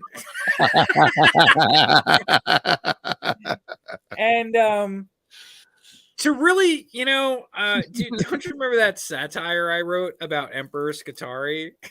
Oh, which one? Don't you remember I wrote that satire about Emperor Scutari? Let me find it. Hold on. I'll find it. It's okay. Hold on. Oh, please. This is great. Well, Emperor like, Scutari. Scutari. I can't stay on too much longer here. Hold on. I said Scutari. Oh, that's terrible. You fired me on Thursday nights, and oh my god, you guys are terrible. Hold on. That wasn't me. That was Scutari. Oh my god. All right, so here's what I wrote as satire back in let's see, 2020, 2021. Here's what I expected for New Jersey to do. Number one, I expected New Jersey to create a cannabis consumer identification card. Anyone over the age of 21 who wishes to purchase cannabis in New Jersey must first acquire a CCID from the MVC. Along with digitally tracking all purchase information, the Cannabis Consumer Identification Card will contain an instantaneous cannabinoid detector. Don't worry, the wires aren't too uncomfortable. Should a consumer operate a motor vehicle with illegal levels of THC, the consumer identification card will detect the violation, turn off the vehicle, lock the doors, call the nearest police department, and issue all of the tickets. Employers will have access to the consumer identification card through a special interface operated in Trenton. The consumer identification card must be kept charged at all times, weighs about 4 pounds, and comes with an optional solar array. That's an upcharge, small upcharge. Sweet deal. Oh wait. Let's see. It's worth it. It's worth the money. Drone dispensaries. This was a great idea. Because so many towns in New Jersey have already banned cannabis retail, we will launch sales by air. This will leave all the empty commercial space in cities empty and eliminate messy zoning disputes. Drones offer legal weed operators an opportunity to scale down, fitting into the size of 2 standard school buses to accommodate for batteries, engines, and propellers. And consumers can use their cannabis consumer identification card to summon the drone dispensary to their location. That would be actually kind of ideal. Imagine you could just hold your identification card out in the air. Yeah, and a drone would come and drop weed on you. A dab drone. It'd be kind of great. Drop oil on you. Yeah. This was my satire about personal cultivation. I don't think that's satire. I think that's wait. Now point. here's my cultivation satire. We all know that the first cannabis plant fell to Earth in the asteroid that wiped out the dinosaurs, and that this alien species of plant has powerful effects on humans. While immensely beneficial, cultivation of cannabis should only be done under the strictest controls, as described by the Intergalactic Cannabis Regulatory Board. Quote, 1 cannabis growing biopod per household is appropriate. Equipped with enough power to launch into orbit within 30 seconds. Any personal interaction between humans and the growing cannabis plants should be minimized by force fields. At least 7 laser or other energy projectile weapons must be trained on the plants at all times. Should any contaminants or extra plants be detected by the onboard laboratory, the pod will immediately launch itself into orbit and fly itself into the sun. And that is the only way to make sure that we don't have any illegal distribution from home cultivation.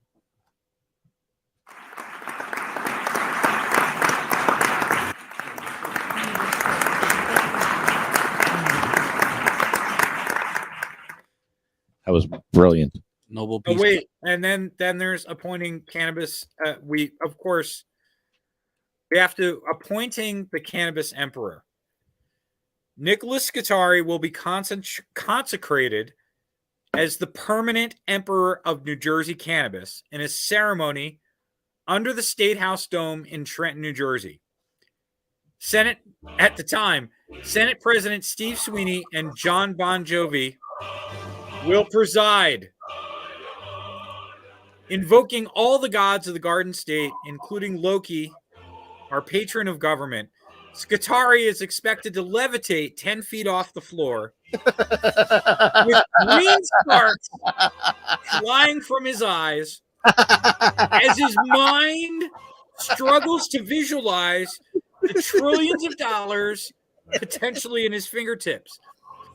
When Nicholas Scutari is then holding the sacred talking stick of stems on his throne of cannabis, that, of course, is a 9-foot staff of interwoven marijuana stems collected by the Linden Police Department from the evidence room floor.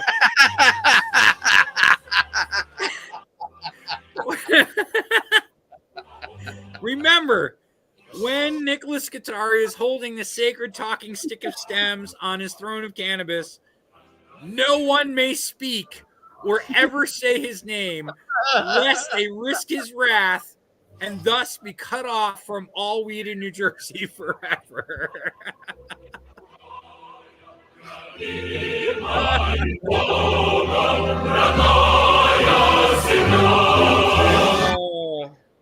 Oh, God. I must say, that was very dramatic with the in the background. That was great. That was powerful. Wow. Oh, at least we can laugh, you know. I mean, these guys are dicks. They, as funny as we can make of this, these guys have spent the last 10 years saying one thing against the other themselves. I mean, Nick has been in charge of this for too long. He really is. Nicholas Scutari, New Jersey's pot czar. I think that that's an even apter term now that we know what's going on with Curaleaf. I think that we call him, instead of the pot emperor, he's definitely the pot czar. We don't know who the emperor is anymore. I thought he's the Don, the pot Don. I call him Senator Soprano in some of my memes. So I think that that's a little diggy, but it's a little fits for the guy, honestly. I think he's been really two-faced to advocates over the years. I mean, I don't know anybody that's actually talked to him in a long time. I asked a couple of advocates at CMM&J, I'm like, when's the last time you actually spoke to actual Nicholas Scutari, not like a staffer or something? It's been a few years. Well, wasn't he blaming Sweeney before? Yeah, he blames Sweeney. Yeah, No words. Yeah, I come on, can't. you guys. You know that's how it works in Trenton. But that again, I mean, I had an honest conversation with Senator Singleton a couple of weeks ago, and it's the truth. I mean, it is tough. It is tough to watch a guy like Senator Singleton who has sponsored the bill, who's happy to push it forward. It's tough to hear Senator Vitale, who's happy to schedule home cultivation on the health committee, watch it get pulled from his committee schedule. It's tough. It's tough, guys. It really is. This has been hard politics for a long time. Down here in Willingboro, nobody knows who the heck Nick Scutari is. Linden is a world away. Trenton might as well be in California. So, like, honestly, these people are making decisions for me down here. Curaleaf owns the game down here. People wonder, I mean, look, I have a problem with True Leaf. That's Matt Gates' marijuana company. They're selling Wiz Khalifa's weed for $60 an eighth out in Pittsburgh. They won't even give patients a break on that. I mean, you want to see Wiz Khalifa have his own strain. You don't want to see his weed keeping Matt Gaetz in Congress. It sucks. Wow. It does. And I think, like, after this all shakes out and after all these people cash in on this, consumers will care where their weed comes from. They will care who makes money on it. That is supposed to be what legalization is about. They sold us on this idea that we were getting away from the Sinaloa drug cartel. We don't want to trade it for Vladimir Putin. We don't want to trade it for Matt Gaetz. We don't want to trade it for John Boehner, who apparently his company is firing employees for trying to union organize in New Jersey. Sucks. So, yeah, I think that these guys need to be held accountable. I think that John Boehner needs to be mentioned in the story about the union busting, just like he's mentioned in the story about Acreage's latest success. I think that every time Curaleaf is mentioned in a news story about anything, that their associations with Russia should be mentioned too. If they don't get sanctioned, it ought to be mentioned. Okay. The idea that we're just gonna not mention it anymore, that would be the worst thing that we do. Okay. So if we're not gonna sanction Curaleaf, we're gonna mention Curaleaf. If we can't, deal with Matt Gaetz, we're gonna make sure that Wiz Khalifa knows that the company he's working with is associated. It's literally Matt Gaetz' marijuana company, True Leaf. So,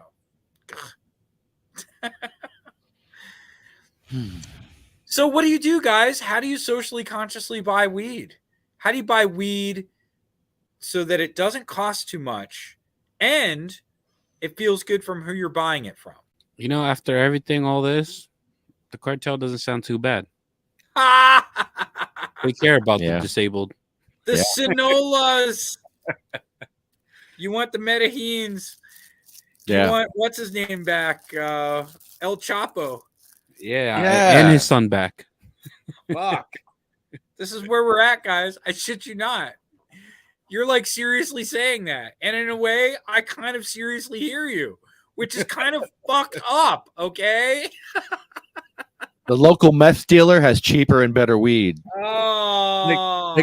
I wonder now if I go to like a capo or a leader of a cartel and explain to them how fucked my disability is. I wonder if it'd be like, yeah, I'll send you a couple pounds every month, all right? Yeah. Are you kidding me? They probably already have Curaleaf stock. Yeah, who doesn't? Those guys, the Sinola guys are probably sitting there sweating the Bitcoin price today. They thought they could launder it all through Bitcoin. That's all dropped. They're like, fuck. They're just like a bunch of Silicon Valley, basement dwellers. It's hilarious, dude. Hilarious.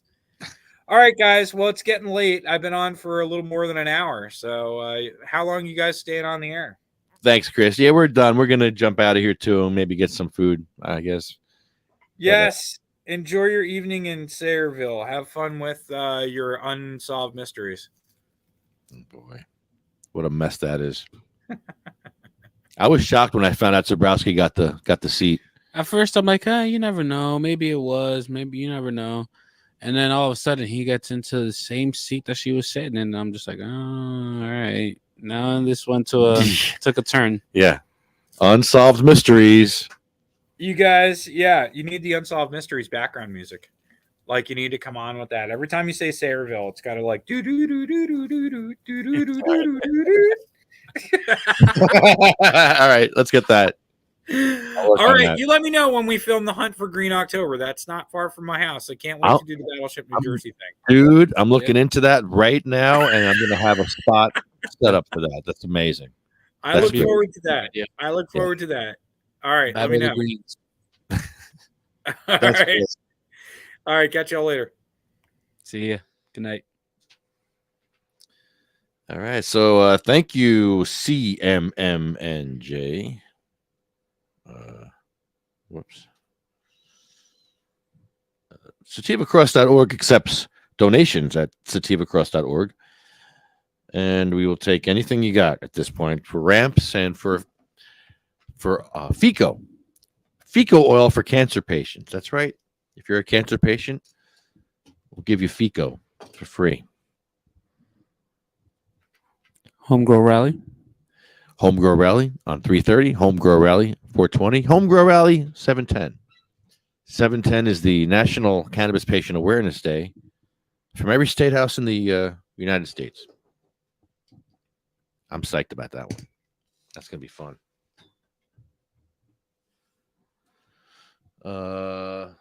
Okay. Where was I? I'm lost here.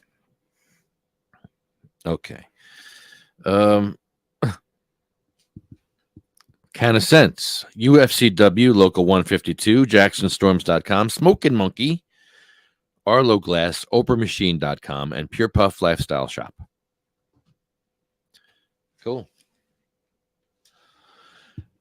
Our list is a long list of friends and family that have passed away over the years. 1 out of 10 medical cannabis patients die every year. And this list is really, really long.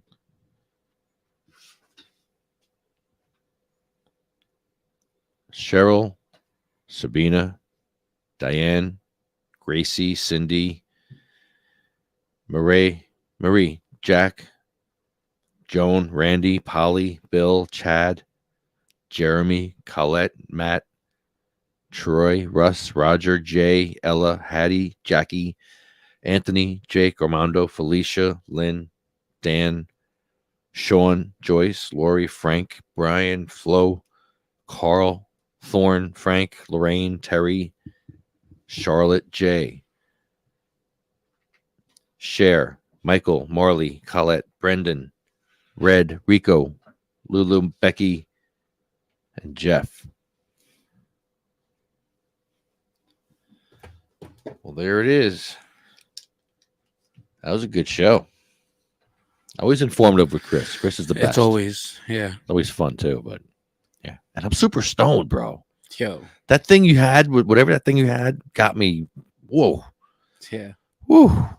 It was. I'm like mellowed. I'm like chill, but like I'm not like sleepy or anything. I'm just like mellow. I'm just like chill.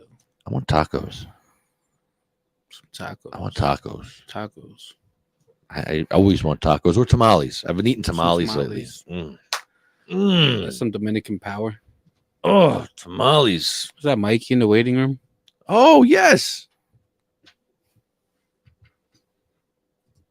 Sweet. Yo, Yo. Mikey, what's up, man? Yo, what up? What up? What up? What's up, guys? What's going on? What's going on? I'm chilling. Oh, you're home? Yeah, I'm trying to make it big screen on my phone here. Oh. All right, there we go. I saw that there's a few parties around tonight. I thought you'd be at one of the parties tonight.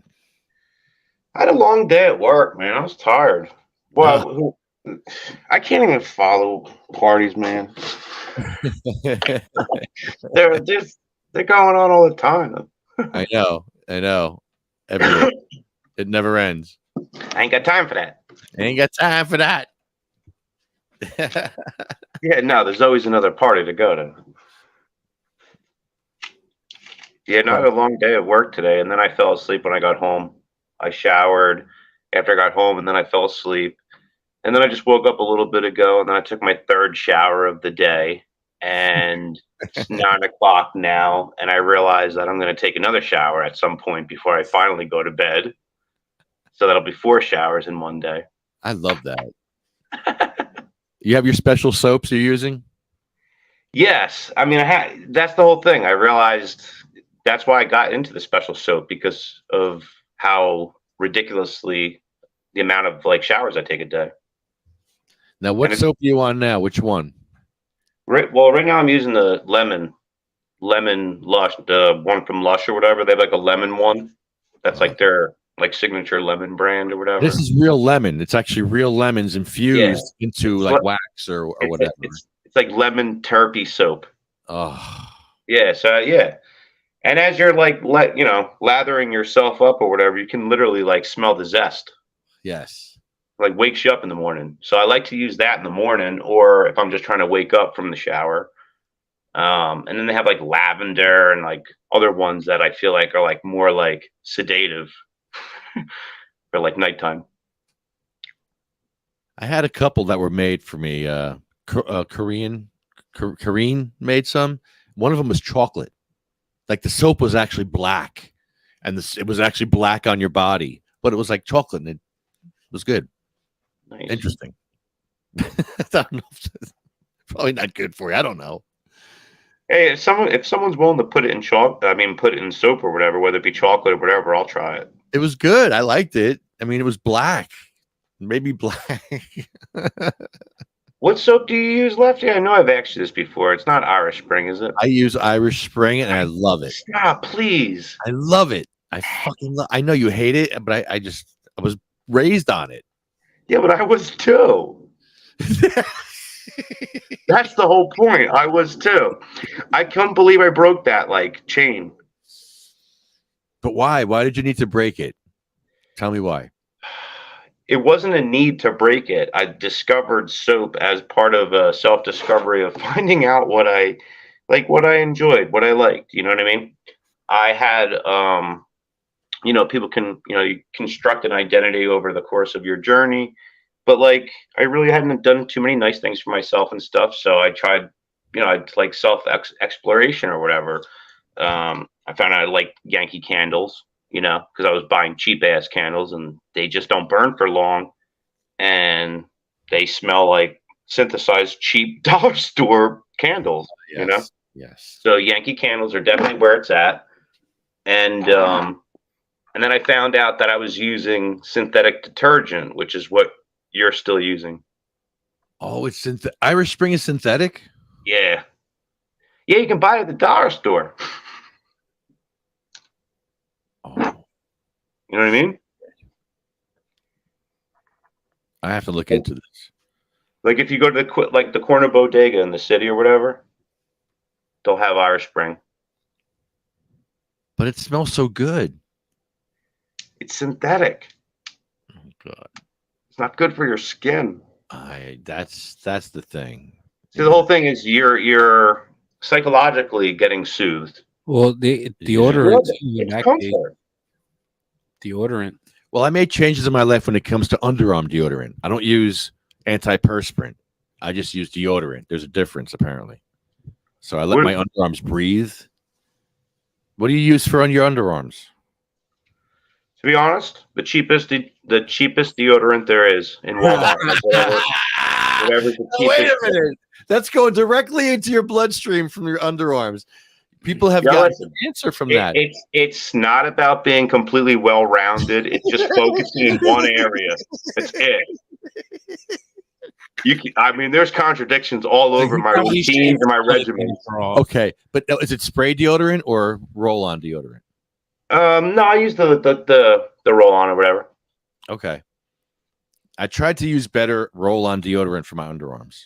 I try to use better stuff when I do use it, but yeah, that's one thing I've made an attempt at. I will attempt the soap. I have a hard time switching because I really enjoy Irish Spring. I enjoy the smell of it. I recently changed mine to a Dove. Dove, but it's like a special version of Dove where it's made with natural stuff. Okay. Yeah, I was gonna ask you what you use, Chris.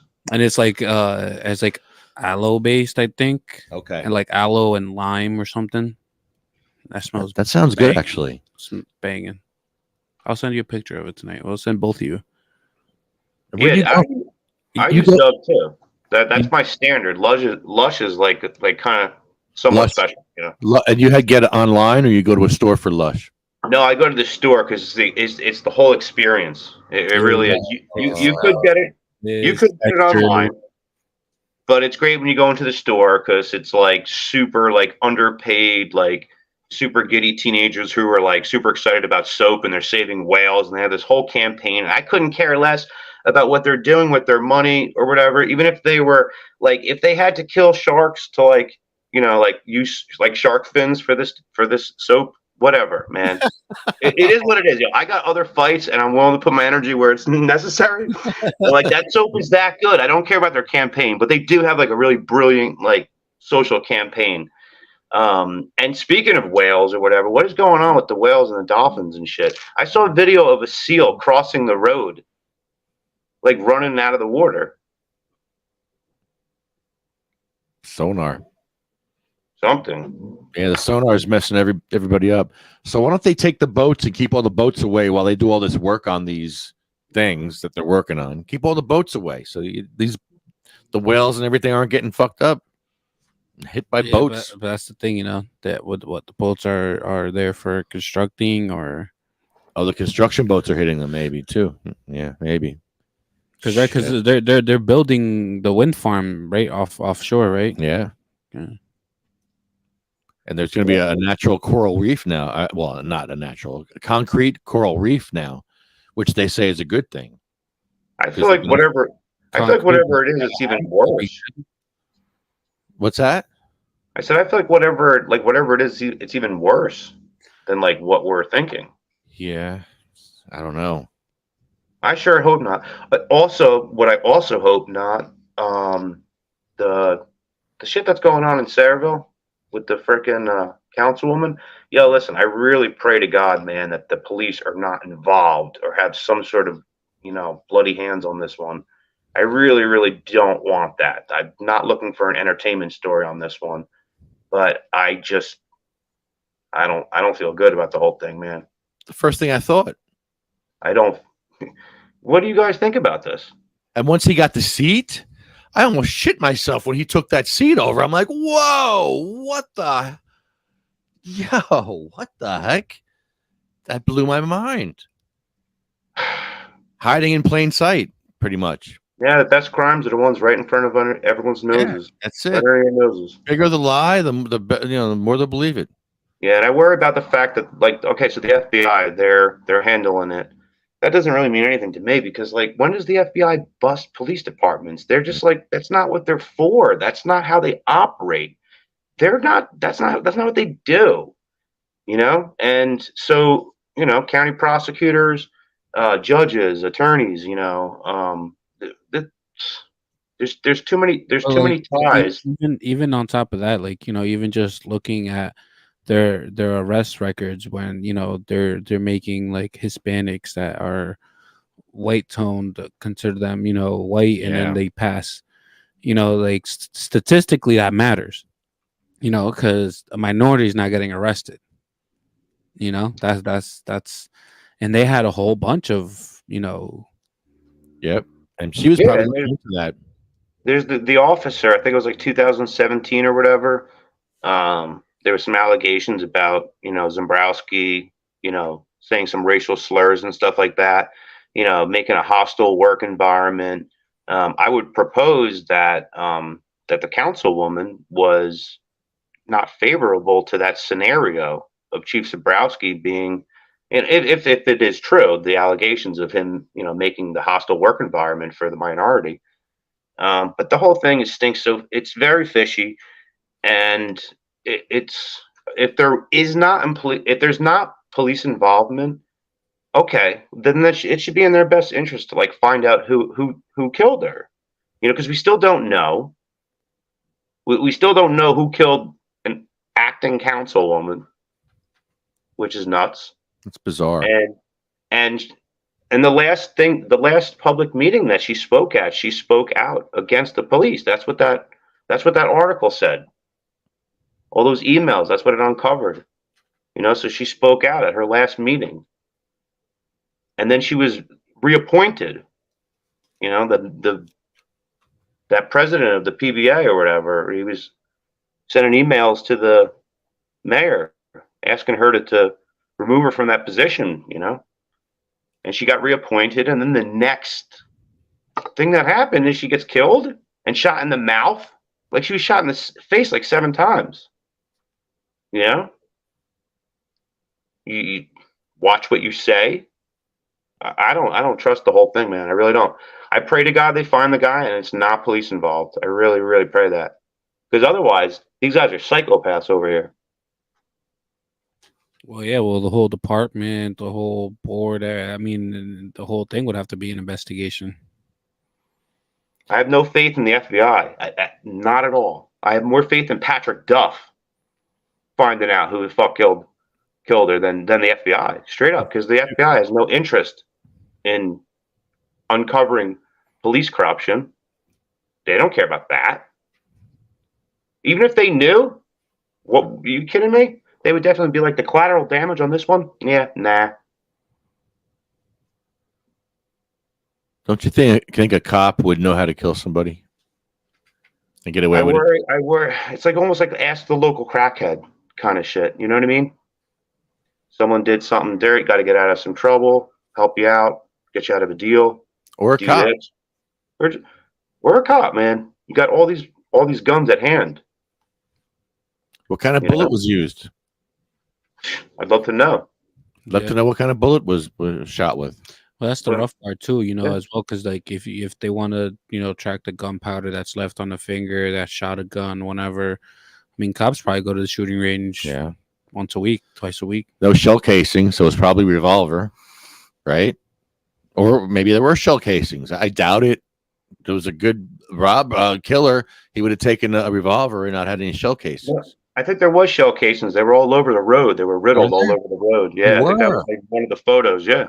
Yeah. Oh, well, then it was a Pretty sure. revolver. Okay. Well, Yeah. wow. Wow. Okay. Well, they have those. They have evidence. Yeah, I mean, I don't know.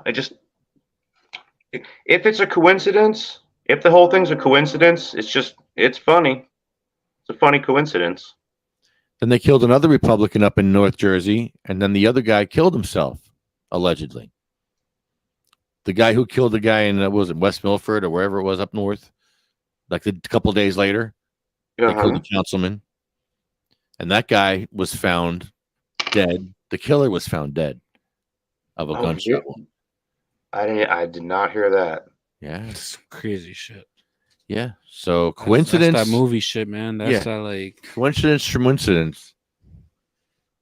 So You know, is the there thing. any suicides in Saraville lately? Say again? Any suicides in Saraville lately? Yeah, right. I read the article, like, you know, the other week about the anti police, you know, emails and everything like that. But nothing struck me until the Chief Zombrowski shit, and I didn't even realize in the group or whatever. I didn't even realize when the article got shared at first what it was. And then I looked back on it and I was like, what's going on right now? And I was like, you got to be kidding me. That's what I Then it felt all like. clicked. I was like, you gotta be. This is not going on right now. I freaked the hell out. It was like 2:00 in the morning. Yeah. I I think was like- she ran on I guess I guess the police was discriminating against like minorities in that town, and I guess that's what she ran on. I think that's what I read. Yeah. Yep. Yeah, and the racial stuff Yeah, going on with the lawsuit and the officer, and you know, all that stuff. It paints a story, you know. So if you're interested in a suicide by cop, we can go to Saraville council meeting every month and just go troll Zombrowski until they shoot us. No, seriously, like he's out of control. I mean, Now we can go there and just call him out because he's going to get elected if we don't call him out. Because he wasn't elected, he was appointed, but he could get elected because he's an incumbent now. And it's very easy to be elected as an incumbent, unless he's a total idiot, which we could probably make him look like an idiot because he is an You idiot. just can't Yeah, he was appointed, but he's still getting paid. discrimination. No, he's a public figure. figure. We could say anything. We could say anything. He's a public figure. He's fair. Yeah, he's fair game. He's fair game. Right. Like you sign up for that shit when you do it. Yeah, he was a public figure as a cop, and now he's a public figure as a council person. So we can call him out for murder if we want. I want to. I thought about it. I'm like, guys, dude, Yeah. you know. Why not? It might stick. Well, because you know, just put pressure on them to actually find the killer. I feel like they just don't care. Yeah, if it was, listen, I'm not trying to make it about race, but if this was a white councilwoman, I don't know. The whole thing is so fishy. Yeah. How do they not find the killer so far? Why? Right? How? How is that possible? How is that like a thing? They're manufacturing a killer right now for us. That's what they're doing. The whole thing's dead in the water. I just feel like it's dead in the water. I don't like it. Like, what's the FBI going to do? Start interviewing police officers? It's just not going to happen like that. probably will. Probably go through all the council meetings for the past couple of years. Go through the shit that I told him to look through because I sent him a letter. I said, "Here, look through this shit." I sent them Zembrowski's name and everything before even Zembrowski was appointed. So imagine their surprise when they got to think about Zembrowski, knowing that Zembrowski was going to get appointed to the council, and here we are talking shit about Zembrowski. His name keeps coming up. Why does his name keep coming up? Because we all think he's racist. That's why. We all think he's corrupt. That's why. Yeah, no, that dude can't take a back seat, man. He's right back at it. He left late August, early September, some shit like that. He ran from me in the wheelchair. I had my wheelchair, and he ran away from me like a little girl. With cop protection. I remember I was there. He's running away. Yep. While Mary was asking him questions about like why would some basic questions. He was running. Mary and Jeff were there. Yeah. Yeah. She was like asking questions like, "Why my husband uses cannabis for his treatment? Whatever she was saying." He's just running into his car. Ran away. He didn't want to hear it. We don't want to talk to Mary or me. We didn't fit his agenda. Jerk off. Yeah, you just run away. Just run away. He I did gotta find that for you. What a guy. Yeah, that is a good one. Guy. Yeah, well. Yeah. Oh, St. Patrick's Day parade's coming up, man. You want to go to the parade, bro? I want to do it so bad. Chris and Michelle. Yeah, Bayonne. I think Chris and Michelle are gonna come. We're gonna go do that, and it's in like 3 weeks. That'll be fun. You can play the song, and we'll actually march in the parade this time. We'll get in there and fucking march. That'd be great. Yeah, that'd be fun. I'm looking forward to this year, doing some fun stuff. Get a goddamn sign with fucking, like a regular 4-leaf clover, like Lucky, and then on the backside, weed leaf, super lucky. Oh, ooh. Yeah, you can use the same shape. But oh, wow. That's cool. Oh, and by the way, I loved when you were eating ass in your videos. Thank you for doing that. On the unicorn? Yeah. Dude, it hits good. It hit me sideways when I saw it. I'm like, oh, that was beautiful. I can't. Yes. I hit it once, but I want to hit it again. Yeah, but when we hit it, that was the first time we tried. That was the very first time we tried it. I had a whole different, the guts of it was entirely different. So now the tube is like big and it's open. So just like pillows smoke in your mouth now. Okay, so you open up the butthole some more. It's not even the butthole, just the tube inside of it. The butthole's the same size because I didn't want an enlarged butthole because that would be undesirable, So the butthole is the right size, so everybody has the appropriate, desire when hit. Because you're not gonna hit something gaping like that. You don't want a gaping butthole. Yeah, no, but the internals are gaping, so the smoke pillows through. It's true. It looked fun. It looked like you got a nice hit. It really is, though. Do you have her with you there? I sure do. Can you hit her for me? Can you give her a hit? Do you have any weed? Yeah. Yeah, hold up. Hang on. Oh, man. I love this. Here, let me make it bigger. This is the best thing ever. This is great. I fucking love this. Watch this.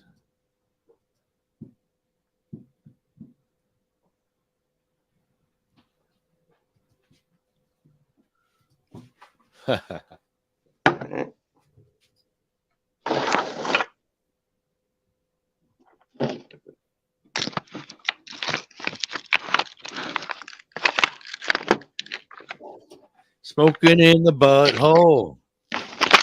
Smoking out the butthole. All right, let's see if I can. Smoking out the butthole. Hey, smoking out the butthole. Unicorn, feel it. up with your weed. Everybody knows that smoking out the butthole is great. So this is how you smoke weed right here. Yeah, I know, right? This is amazing. I love Yeah, you smoking do it. out of Bongholio. My second favorite is Bongholito. Same here. This may become my second favorite. This literally, Lefty, when you smoke it with the like intestines, the way it is now, Rearranged. whole different experience. The So we take off the glory tip. glory hole. Yeah, well, you can call it that too. You take off the glory hole tip. The glory tip. hole tip. Oh, that's one. Oh my god. The gold sparkly glory hole tip. Oh my god. Look at how majestic that is. Whoa. And yeah, I swear, oh my god, I'm not even making this up. The weed that I'm smoking right now, and I didn't just do this on purpose, I swear to God. I'm smoking unicorn poop. Yes. Yes. swear to Unicorn. Oh boy. I swear to God. Why wouldn't you? Yeah, because why wouldn't I buy that? Like, out of all, someone's got a whole bunch of things on a menu, and they have unicorn poop, and I have this. Yeah, well, duh. Look at the pink hair on the side here. Look at look at that majestic. Look at that. Oh my god. And you take the horn off and you put the weed in where the horn is, right? Yeah, put the headpiece. Yeah. Yeah. Look at that. Oh man. Do you have an action figure that Problems? Yes, I have problems. No, do you have an action figure that can fit on the unicorn? Well, Bongolito actually fits up, kind of is sizable to this, to be honest with you. Yeah, it seems like he might be the one to ride Yeah, no, he does. If you put him next to this, the size is actually appropriate. All right. All right, here we go. This is great.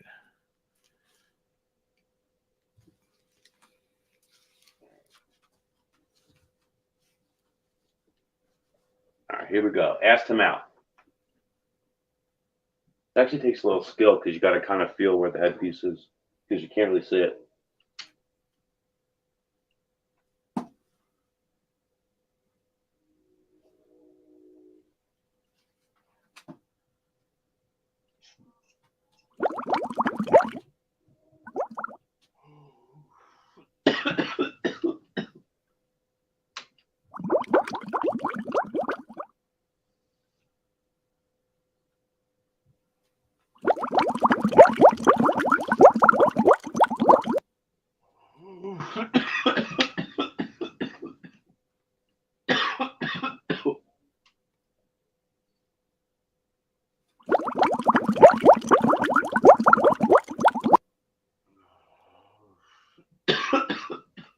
Wow.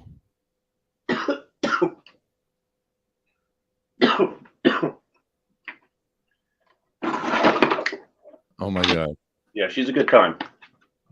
Oh yeah, I bet. She's great at parties. Yeah, she's fun. Like a whole group. You have a whole troop of bongs and horses and unicorns, and you could just bring to a party and just like you can actually have a display of art and weed at this point. Isn't that what your plan is to do Yes. art? Yeah, something like that. I think I told you that. Yeah, that is my plan at some point. Smokable art. Everything's smokable. Yeah, I keep working toward that little by little. And I can't stop. If I have an idea, I can't stop thinking about it. So that one, because it's not just bongs too, because it's also like dolls and things that can smoke joints where you smoke them yourself, and it just kind of looks like the doll smoking it or whatever.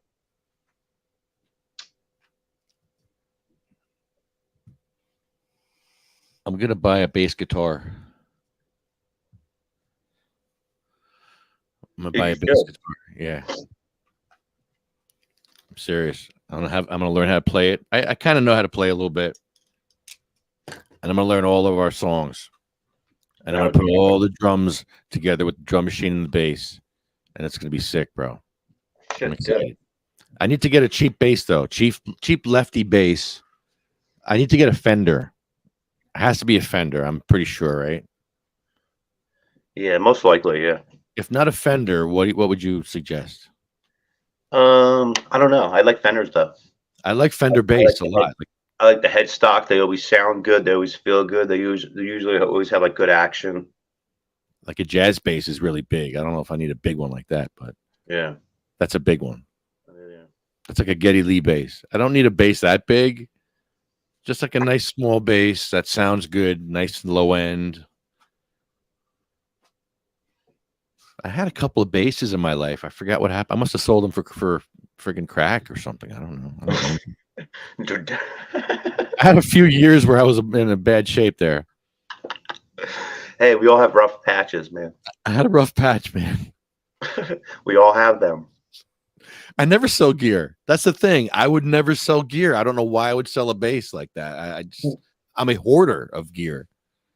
Some people have patches. Some people make quilts out of them.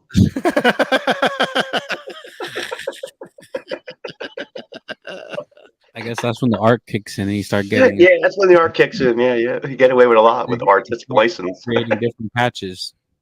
Yeah, I'm an artist. Maybe it was when I had the fire and I lost the bass. I never bought a new bass. I thought I bought a new. I don't know. I lost everything in the fire. Sounds like you went through a second patch. And I bought like a new mixing board. I bought a bunch of new equipment. Some of it I still have, like the speakers and the amps. I still have all that shit. The Crown amps, those things are killer. They don't die. You lost a lot of shit in that fire, huh? Yeah. So I thought I bought a new bass, but maybe I didn't. I bought a keyboard. I bought that damn Nord lead. That thing's killer. I think it's dope. That thing's fun. So yeah, we can do some fun. I'm gonna set up a studio somewhere, either here or somewhere, and we can just jam out, have fun, jam sessions. Always down with that. And like even with Neil, I want to go down to see Neil. He has the little parties down there, right? Yeah, his little he calls it like 15 different things apparently. Libertarian headquarters, Liberty headquarters, or the I forget what else he calls it. A couple other things. Canna Sense Foundation. Yeah. So yeah, that's a great headquarters down there. Yeah, and he's got the nice software with the on his tablet or whatever. So like when we're jamming or whatever, you can see the chords going by, you see the words going by. It's pretty cool. Man, that's great. That is great. Mm-hmm. All right, man. We're gonna go get some tacos, I think, right? Yeah, I'm gonna do a dab and get some tacos, and there you go. We went through the list, right? Why did you hear us when you came on? I was before when I was coming home from work or whatever. I had you guys on like an hour ago, and then I showered and frickin', I'd fallen asleep and shit. But I just popped on or whatever. I didn't hear. Yeah, we just did the list, and we're gonna do the ode. You want to help with the ode? So we can go. Sure. I think I started here. Hold on. Let me get ready. Okay. Seth, are you still there? Good night, Seth. Have a great night, dude. Peace. Marina, all you guys, thanks for tuning in. That was a great dude. Chris Goldstein is gold. He's literally gold. He's so smart and very informative. I learned a lot today. And yeah, it's good. I like having smarter people on. Smarter than me. Does it make you feel smarter or dumber or? No, I feel smarter having listened to him. Now I feel smarter. Yeah. I love that. When you're around smarter people, you automatically are more intelligent. That's the coolest shit. Yeah, I'm picking up what they're laying down. It's great. I know, it's cool. You're around someone super intelligent, right? You're like, I'm in on this. Mm-hmm. And I don't have to be smart. I could just repeat what they said, and then people think I'm smart. 100%. Sometimes you just focus on just that, and you realize you're really losing it in the moment. But like, it's like, yeah, that's the only thing I'm focused on is just making sure I appear that I'm understanding. Yeah, I'm coherent. Let me remember this, and then parrot it for the next couple of days, and people think I'm smart too. Yes, I'm smart too. And then you walk away, and you're like, I have no idea what was just said. No, but you say it enough times, and you start. Oh wait, now I get it. After you say it like 20 times to yourself, you're like, oh, duh, I get it now. Duh. Yeah. Yeah. But it's got to sink in. See, for me, it takes about a few days to sink in. I don't know. My Yeah. comprehension's low. And then you have that moment where you're like, oh, okay. Oh, I get it. I get it. And you're like, have to stop the car kind of moment. You ever have those moments where you're just I fucking get it? And then you go to the next person and you tell them, and it's like, yeah, you don't get it, you dummy. Come on. Yeah. Mikey, you know what freaked me out the other day? I think you saw it. And I think I told you. The picture of the solar system, the way our solar system works. When I grew up, it was a flat model where we spun around the sun and everything was just quiet and peaceful. We just kind of went around real fast around. No, dude, the sun's like a friggin' comet. The sun is shooting and we're following the sun. We're like trying to keep up with the sun. We're barely hanging on, bro. We're hanging on by a friggin' thread. How's that possible? You know what I found out just recently? And I mean, you guys can look into it or whatever, but this is definitely truth. There's the Triceratops or whatever, like we grew up thinking Triceratops was a dinosaur or whatever. Like now the general consensus among paleontologists and everything like that is that there was never a Triceratops. There's another dinosaur. I forget the name of it, but he has like two horns or one horn in the front and then like one like shield almost in the back. And what they found out over time is that they had only found juvenile Triceratops. So they originally said, this is what an adult would look like of this size. But it turns out that it was just this other dinosaur, which they had also never found a juvenile of,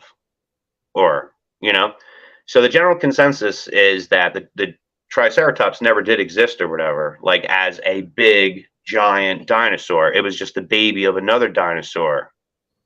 Which kind of like, I don't know, if you get a little piece of your childhood robbed like that, like I didn't really care too much when I found out that Santa Claus was fake, but when I found out that WWF wrestling was fake, I was like, you gotta be kidding me. You gotta be kidding me. Like, you're taking a piece of my soul from me, man. So I don't know. But that is like discovery science and everything like that. There was no Triceratops. It's crazy. Yeah. They want to bring back the woolly mammoth. So they're gonna take DNA from like an ancestral elephant that's like an Indian elephant that's closest DNA to it.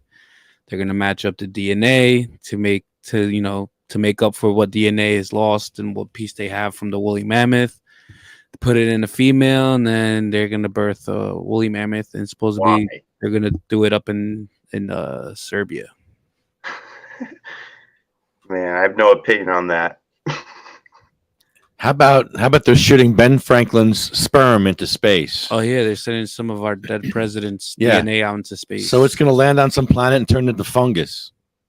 It's gonna turn into some kind of fungus, and Ben Franklin's fungus is gonna populate another planet somewhere. Who's doing that? Yeah, who's doing that with Ben Franklin's sperm, by the way? And where'd they get his sperm from? Why did Ben Franklin have a sperm specimen on sample this whole time? Literally, people are asking all the wrong questions. What? Man, you thought the Monica Lewinsky dress was a scandal. Where did that come from? What? Like, who would have thought to have the knowledge, the foresight? What? So his sperm will turn into bacteria, space bacteria, and grow on an asteroid somewhere and turn into like a planet. Yeah, there's no way in hell I believe in hell that anyone has his sperm. That is so bullshit. That is the biggest lie ever. People, there's no way. Absolute lie. Let me look that up. Absolute lie. Look this up. Absolute lie. It was really hold on. Ben Franklin's. No, that's garbage. DNA in space. That's lefty. That's garbage. Where is this? Hear that? The headline? Where is this? You gotta put dead president's DNA. Dead president's DNA? All right, hold on. Maybe it wasn't Ben Franklin. Oh, jeez. Shit, any of them, unless it was Bill Clinton. Oh, he has some on file. Yeah, apparently. Oh, yeah, Washington, Eisenhower, Kennedy, and Reagan. Oh, so they have some Eisenhower sperm, apparently. And Who? Kennedy had sperm everywhere, so yeah, his sperm is easy to find. Who has it? Yeah, who's got all this sperm? Who's got it? Who are these people that have this? Oh, man. How did they? You know what I mean? And like, man, hats off to them. What a collection. You know, people like souvenirs. Holy moly. DNA from Kennedy, Washington, Eisenhower, and Reagan will be sent along with cremains and DNA samples from actors and producers of Star Trek, like Shatner's DNA, will be launched into deep space this year. Wow. That's crazy. So where's all this sperm coming from? And how do we know it's their sperm? And is it going to turn into fungus or bacteria if it hits an asteroid? Yeah, What I happened? don't think I don't believe it. You know, imagine going through all that trouble and then just to the point where like now we have the time where we can write the story, the article. So you didn't have to do all that. 100 years later. You just had to write the article. You didn't have to do any of that. You didn't have to do all that. Just write the article. Just write the article. You're good. Yeah.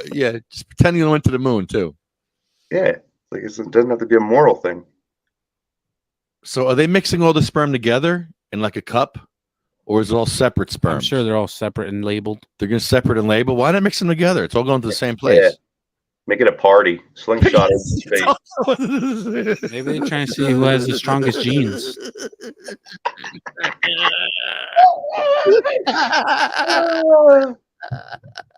You think the asteroid cares about separating all those sperms? Just give it all to them at once. Yeah, they'd be like, we got the holy jewels here. Yeah, the asteroid's waiting for the sperm.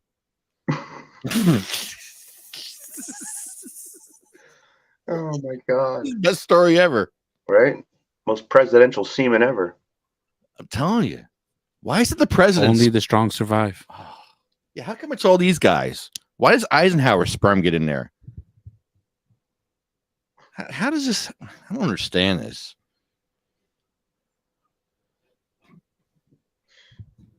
It says here, where'd they? Okay.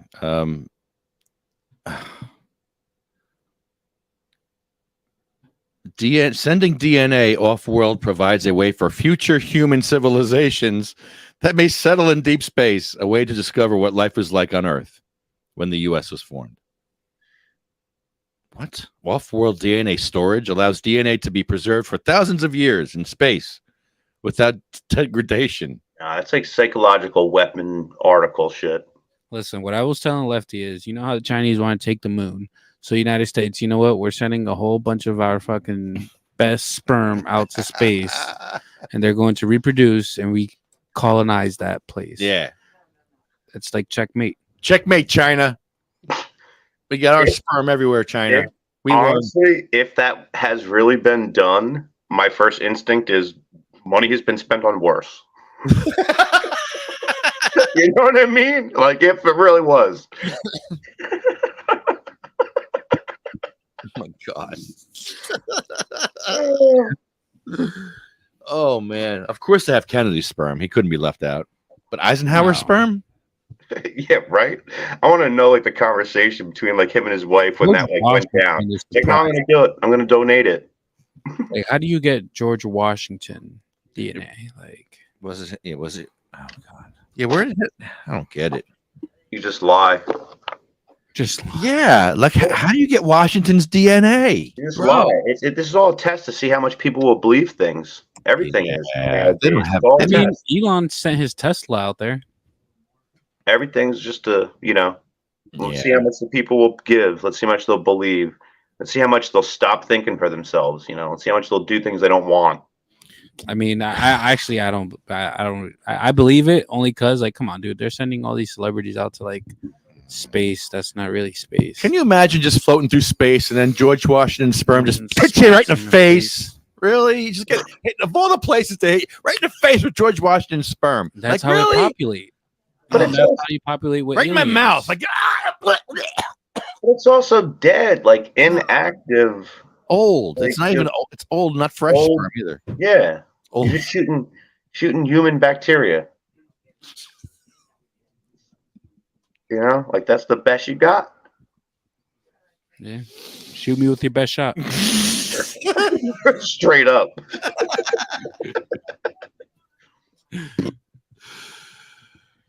They went with songs to the battle.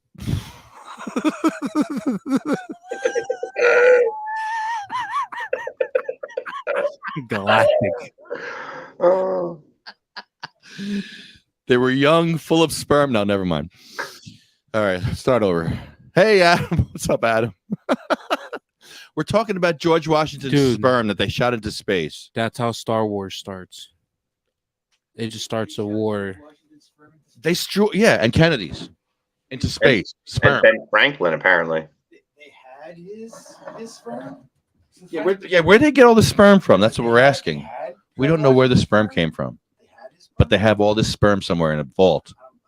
I don't believe it either. Where do you get George Washington's sperm? Right, like sending sperm into space is possible, No. but not George Washington's sperm. Hey, Mikey. Sure, there wasn't like an Onion article. Here, I gotta put this shit on. That's the craziest story I think we've ever had. Yeah, that's out there. 4 presidents: Eisenhower, Kennedy, Reagan, and Washington. All their sperm went into space. All their sperm in one cup. And Mix it what, together, music cup. producers and Wait a second. No, I'm kidding about that. I think it's a little disrespectful to their memory. And William Shatner too. I mean, especially mixing them together in no, the same I'm cup. kidding. I'm kidding about that. Well, who knows? Maybe it did. I don't know. I mean, I think that we're theorizing about something that's not real to begin with. So You are. Yeah. in that Totally. case, Totally. I don't see why there wouldn't be like, remnants of the first, Betsy Ross flag in there too, just for the sake of like that we have, don't we? That's a classy party cup. It's like that line from the Beastie Boys song. If I knew it was gonna be this kind of party, I would have stick my dick into mashed potatoes. 4 presidents, 1 cup. Right. Ooh, wow. 4 presidents, 1 rocket. That sounds like extracurricular social studies homework. I don't know where you read that article from. Oh man. Yeah, this is a really scary article. It's not from the Onion either. I'm not so much scared as just I feel like we're misleading Adam. It's DNA. They're sending DNA out. No, they don't have that either. They don't. I Seriously. feel misled, but that's not the word I'm looking for. Bamboozled. I feel like my time has been wasted. You know what I mean? Time. Like really, this is this. But hey, I don't mean like our time. I mean like I'm having fun. We can't have But our I time mean, back. in terms of like our collective time. Like this is, it's okay of a story. It's an Yeah. okay story. I mean, Elon sent his car out there. Yeah, producers and actors of Star Trek will be sent into space also this year. Yeah, What, I like- saw that too. You mean like you can pay someone so that when you die they can shoot your shit into space? Yeah, a Texas-based burial company, Celestis, will send what their company says is their DNA of George Washington, Eisenhower, Kennedy, and Reagan. into Along deep with space. your space. So wait. So you could hire this company, and when you die, they send your DNA along with the DNA of these presidents in the same cup into space, so that when some alien No, there's no way finds all your together. There's space- That company needs to be sued today. Yeah. no, false that makes sense advertisement. because then when the aliens reconstitute your DNA and build you back, it'll be the 4 presidents and you, and they'll think that you're one of those men. That'd be hilarious. Oh, that And would be that's cool. so it's like kind of bullshitting. You get to bullshit your way into emissary position for whatever or a future organization George Washington's gonna come out re- swinging. revives you like Jurassic Park. George Washington's coming out swinging. Well, I mean, George Washington's coming out racist. Probably he'll be like, Racist as fuck. Racist Yeah, of musket right? with some hemp. Yeah, racist musket bearing hemp owner. That's correct. And he smoked the kind, from India too. So the Indian hemp, Yeah, not for making making clothing. That's the kind not for me. I'll tell you though, if it is true, talk about making your mark though. Like you're dead, long Yeah, dead. Come on, You're that's Sure. like Let's the, go that's on like, that shot over in here. that's like the space. ultimate checkmate. Yeah, Like, later, come come on, on. Nuts. you See end you up later. into like You're like, I did something. alien, and then like you take over alien. You know, come on. If you have George Washington, he's definitely taking over something. Why? Because he's that cartoonish version of George Washington on that Netflix movie. Never even seen it. Oh, look it up. It's like the story of America, but like everyone's a muscle-bound tough guy. Sounds funny. Like him and Abraham Lincoln have to fight King George or whatever Oh, with their fists. I don't know. That's Something great. so Wow. nonsense. For millennials, like millennial humor. I like it too. I'm a boomer. Whatever, look it up. I'm pre-boomer, but I'm almost boomer. I found out that I'm Generation X and Denise is boomer. I didn't know we had a generational gap between us. Denise is a boomer. When was she born? 62. That's not a. Yeah, I mean, it's boomer. how does that count as boomer? The war ended in 45. So, like. 62 was last year. 62, 63. Boomer. So what? So you came back from the war and then waited 2 decades to have a kid, and now you're still a boomer? I take umbrage with that definition. I know. Look it up. I almost shit when I saw that. So fucking my XYZ What year were you born? 90s 94. You're a fucking millennial. You're a millennial, yeah. Yeah, millennial. I mean, they would call me a millennial too, but that's a real stretch. Like well, Lefty was what just is, talking like about. every 100 years or something. No, it's not like that. Millennials 1,000. No, but what I meant is Yeah, but I mean like well, I'm 81, right? what So- separates them by the category. All right, so I think that Time. here's what it is. I think that as time goes on, like from the like we didn't have entertainment culture, like mass culture, mass consumer culture, where we're all consuming the same thing. Like like we all know the same Family Guy jokes, for instance. Like that's an example. But 50 years ago, everyone was reading the same newspaper, so it's kind of the same. So I think my point was that the fuck are we talking about? Yeah, the generational. Oh yeah, gaps. so as time goes on and there's more like the amount of media that we can consume becomes denser, like instead of just being like a limited amount where everyone consumes that, like we still all consume, we all of us know the Family Guy joke, but like there's so much of it.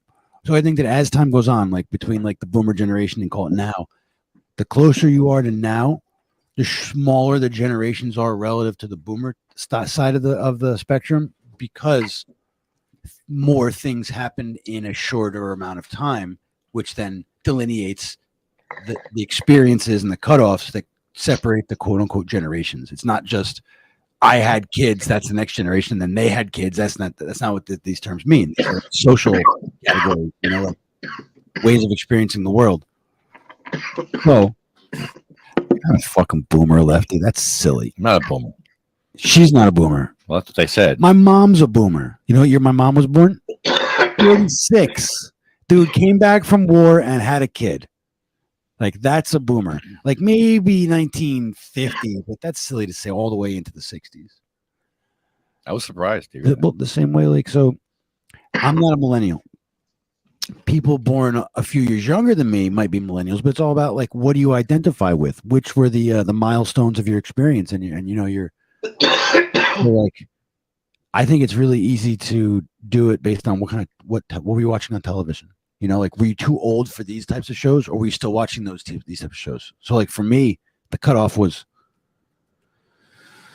Yeah, I mean, it's what the internet says, and it's again, and millennials, 81 to 96, and it's just So there's like, baby no. boomers and boomers, or the baby boomers. That's all the same thing. Baby, it's the baby. It was a baby boom, right? A boom of having babies. So Adam, how old are you? 41. Straight up. All right, so I'm 40. Yo, we grew up with Saved by the Bell, man. Yeah, no. Well, sorry. So did you or did you not watch Rocco's Modern Life? I didn't.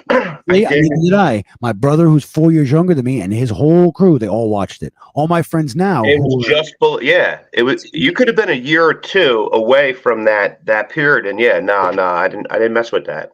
See what I'm saying? So it's like I think that there's these really hard lines. Yeah, you did. I fucked with Yeah, it. because you're in the 90s, though. You were born in the 90s. Like, Listen, I'm watching Yogi Bear with my son right now, and he Yeah, but loves it. that's fine because that's timeless. Like I was watching, the Warner Brothers cartoons. Those shits are the best. Adam, did you fuck with Snorks as a Yeah, man, little kid? I had the toys. Yes. Yeah. I had the toys. Fucking Snorks. Yeah, millennials are 81 to 96. Yeah, I mean, so really, it's basically like 80 to 84 or so is like that cusp generation. They call it the lost generation, but I think that's kind of egotistical. Like they're all lost fucking people. So, but it's like this in between generation where like we grew up with all the analog stuff that Generation X was used to. Like Generation X is the older generation. They're the MTV generation. Like they were teenagers in the 80s. Like from Atari to PlayStation. So like we grew like we had the limitations of the experience of like before the digital age. Like we had to get up and turn the knob on the television before cable. You had to you were limited by how far like the phone cord was. So that's how far away from the phone you could go. And if you wanted privacy, you needed that extra shit you had to buy with at a that the 30-foot cord or 25-foot cord you bought at Radio Shack, and you stretched the shit out and it reached all the way up into my bedroom. Emergency breakthroughs, no call waiting. Well, yes, all that shit. And then we witnessed and got to experience all the changeover to the internet age and the digital age. And we spent enough time in the pre-digital age for that to be part of our formative years, but we weren't so old-fashioned when we weren't so attached and stuck on that by the time the new stuff came along, so that we were able to learn all the new stuff too. So we have one foot in each of these things, and that's kind of unique. There's probably that type of thing between every That's generation. how I feel about my generation, because we were like in between both. Like everything was transitioning into like the computer age. Yeah, but that's what I mean. Like you had to get you had knobs on the television. You had rotary phones. You had to smack the shit out of the TV sometimes. Right. I mean, but sometimes I remember early I had to we had an antenna, and I had to the antenna was all bent, and we had to put it in a certain position too. All right, you're old too. Well, Chris, did you guys always have a home computer like growing up? Oh hell no. Yeah. When did you get how old when you got a home computer? I was probably maybe 11, 10 maybe. Okay. Probably.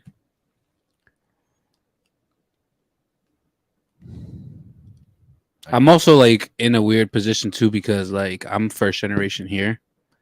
So it's kind of weird. I was thrown into let's see, when I was growing up, it's oh, you never heard this song? It's it's an American classic, and there's this American movie classic and all this. I'm nah, I have no idea. My mom wasn't cultured to be American. We all had to learn this, and I was the first one to actually learn it. My mom was already kind of old for that. Not really, but so it was kind of weird for me.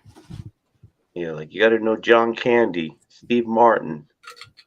Yeah, and damn, Eddie Murphy's stand up. I learned that all late, very late. I had his records.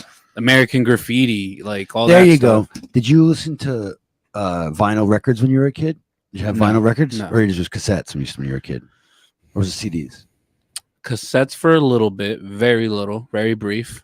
And then, the Walkmans and CDs came. So there you go. LimeWire. And then that was when I was 10, right. 11. Yeah. Yep. That's how, there you go. So Mikey, so we had records when I was a kid. I fucking listened to records. It was they and then I had the record player downstairs, and I had the little cassette player in my bedroom. But yeah, that's how I grew up. The music I listened to growing up was all my mother and my uncle's records and stuff. Yep. Beatles, Pink Floyd, all that stuff. It was all records, everything. So yeah, that's what I mean. So all these things, for instance, the difference between in our lifetime, we've had just like we're talking about. So we've had records, cassettes, mini discs, laser discs, CDs. I remember when we went to CDs. I thought that was the craziest thing. As a kid, I was Why would we do that? Why would we Well, change so you don't have something? you don't have to fast forward to find the song you want, but Yeah. and also because of it's ease of reproduction. But they had that same technology for since Laserdiscs was in the fucking 70s, but or even before, probably for the military.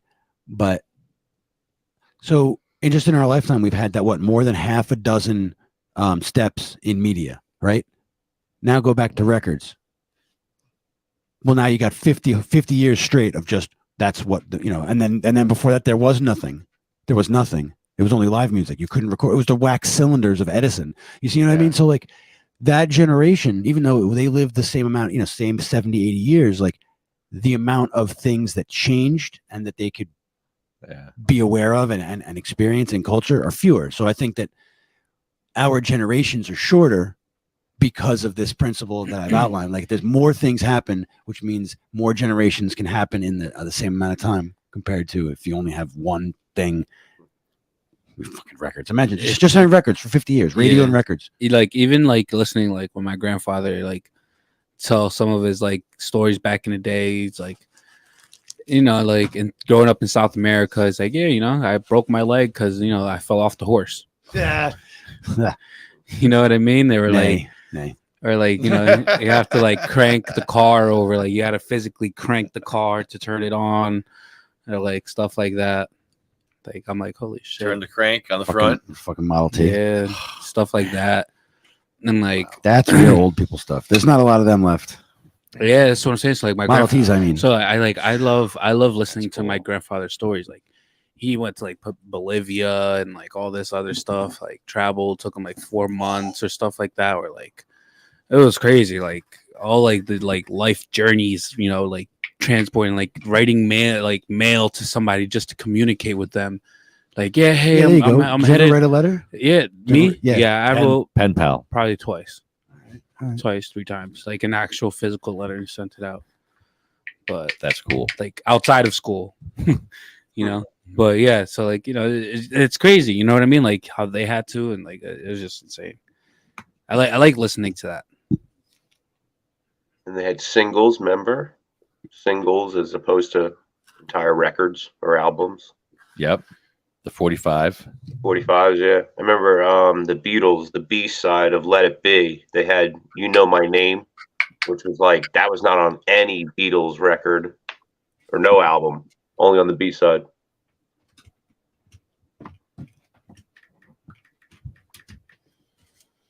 Let's see. Reel to reel. I mean, we had a reel to reel in my house, but I never used it. It was in the fucking attic, I think. Or was it the garage?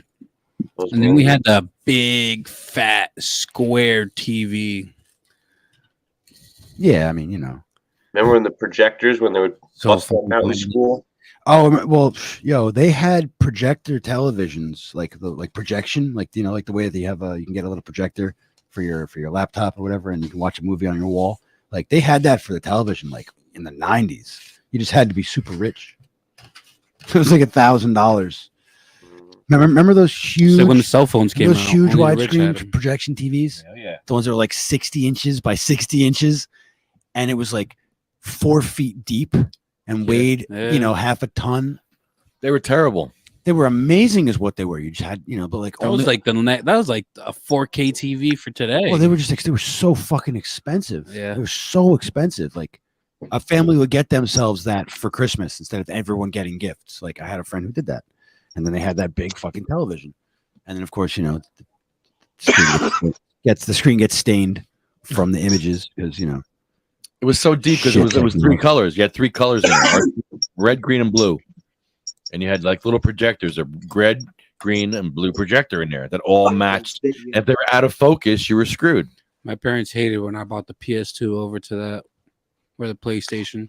The first time I got arrested, it was definitely ink fingerprints. It wasn't scan. So that'll at least tell you my age a little bit or whatever. Hello, Michael. How are you? Talking to you? Yo, man, can you hear me?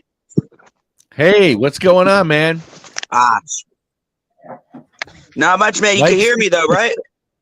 Yeah, Mike 666. That's me. That's me.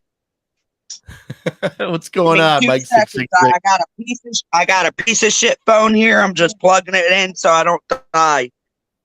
I don't want to die. The plug, it's right there. Holy shit. Goddamn. I need to update my tech game, bro. Hey, Lefty. Ah, Ooh, Is this what you wanted? Maybe. yeah. Probably. Why don't you unroll those carefully? You're probably getting some very unflattering views of my already ugly ass. yeah, what happened? 1 second. Oh wow. Holy crap. Oh, hold on. Messenger. Is that okay? Hey, there's another thing for you to look at too. You should look at that other thing. Hold up. There we go. Hold up. There's something. There's something. Hey. Hey. Smell that? Those terps? Send me the mail truck. I want you to smell this. It is very. It is super terpy. Wow. USPS. Yeah, US. Oh, Using the mail, huh? That's funny. Just take a bite for that when you get a chance. There. All right, guys. I'm Hey yo. I think I'm here. Hey-o. Hey. Join the party, bro. Oh, same. Okay. What you guys got good going on there? Similar. Very terpy, but not the same. Very terpy. Oh. Send me the mail truck again, bro. You gotta smell this one now. The U.S. mail, huh? Oh my god. What's this called? That's a gelato cake. Gelato cake. It smells very cakey. Of course right? it is. Oh my god. I mean, Not the turpy gelato. everything Jesus. is all the exotics smell the same. You know what I mean? They're not the same literally, but they all have that same sweet, creamy smell. What? I'll take it back. Is that for me? Oh yeah. It depends on what. I mean, yeah. Okay. There's 7 there and 7 in the other one. Oh, don't spill it. Yeah. I hate to do that. So if that's 7 and 7, if that's what. I'm so happy. It smells good. It smells great. Oh my god. Now what's the other one called? I saw. The live resin is. They said it was runts. It Runs. smells a little citrusy for that, don't you think? Okay. Well, I mean, I don't know. Send it back to you. I mean, to be fair, I haven't, smelled a runts extract in a long time. I'm tired of fucking runts. Oh. No, they all smell the same. They're all like crossbred with each other and all this shit. Well, I mean, it's all Cookie's fault. Mhm. All those types of genetics. So we pass weed to each other using these little cars, Mike, just so you know. This is our set. It's like Mr. Rogers on a lot of cannabis. Do you want to eat Yeah, some? it's fucking dope. You want to eat some FSO? Don't Yeah. mind me. I got that little bit of grow room cough from the goddamn Cura leaf. The grow room cough from Curaleaf. Yay. How'd you get I that? got the little grow room cough from Cura. No, Shit. no, right? if you worked in there, you would know what I'm talking about. That goddamn place is just not right. Fuck We them. Pre-roll room? Yeah, that's a lot I of that was in shit. Dremen- I was in- Yo, I'll tell you what. I was in trim and pack. Don't mind me. I'm bending over picking something up. I was cross trained in cultivation and post harvest. I even sent an email, but way before this podcast, like a week in advance, telling them, if you don't get back to me within a certain time frame, I'm going on this podcast anyway. Apparently, they told one of my boys, people are going to start asking questions, kind of trying to cover their own asses. So what happened to does you? that tell you?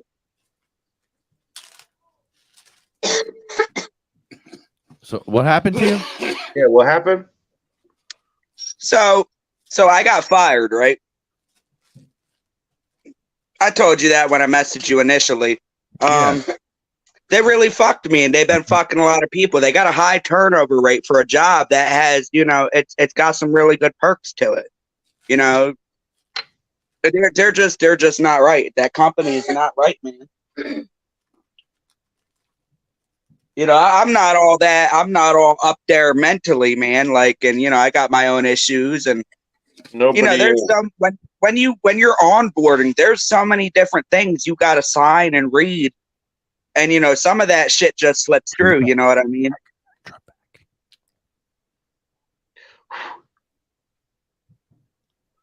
Give me. I'm sorry, I didn't mean to interrupt you. I'm just schooling Lefty on how to close this medicine. I think I went too far. No, you're good, bro. I'm about to pack me up a little bowl here. How long did you work there for?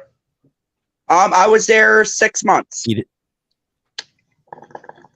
And I literally got fired in the stupidest way possible. So What'd you do? I'm not gonna no holds bar here. I'm a fucking alcoholic, and under the state of New Jersey, NJ Ladd, and also the ADA, I have rights, and I didn't know. I was under the assumption that I didn't have to just like go to everyone and be like, hey, I'm a little fucked up here mentally. I got a problem.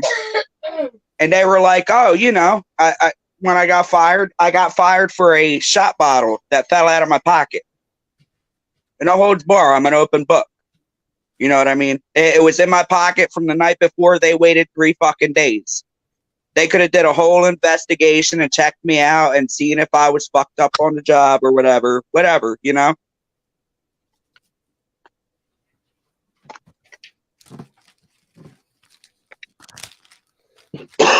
So they waited a couple of days before they fired you? 3 whole days, dude. I was about 2 hours short of the third day. I was about 2 hours short before closing time.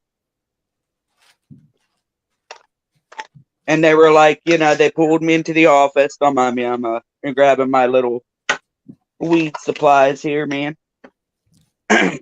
Toke it up. About 2 hours short of closing time, they pulled me to the office. They were like, we got to let you go, And I tried to tell them, I got problems. I got disabilities, I'm autistic. I'm literally like, I'm high functioning, but I'm on the spectrum. And, sometimes I have my good days and bad days. I tried to tell them, it's just one of those things, I didn't have that advantage of knowing fully my rights. And it's not like they lay them out in front of you, man. It's really not.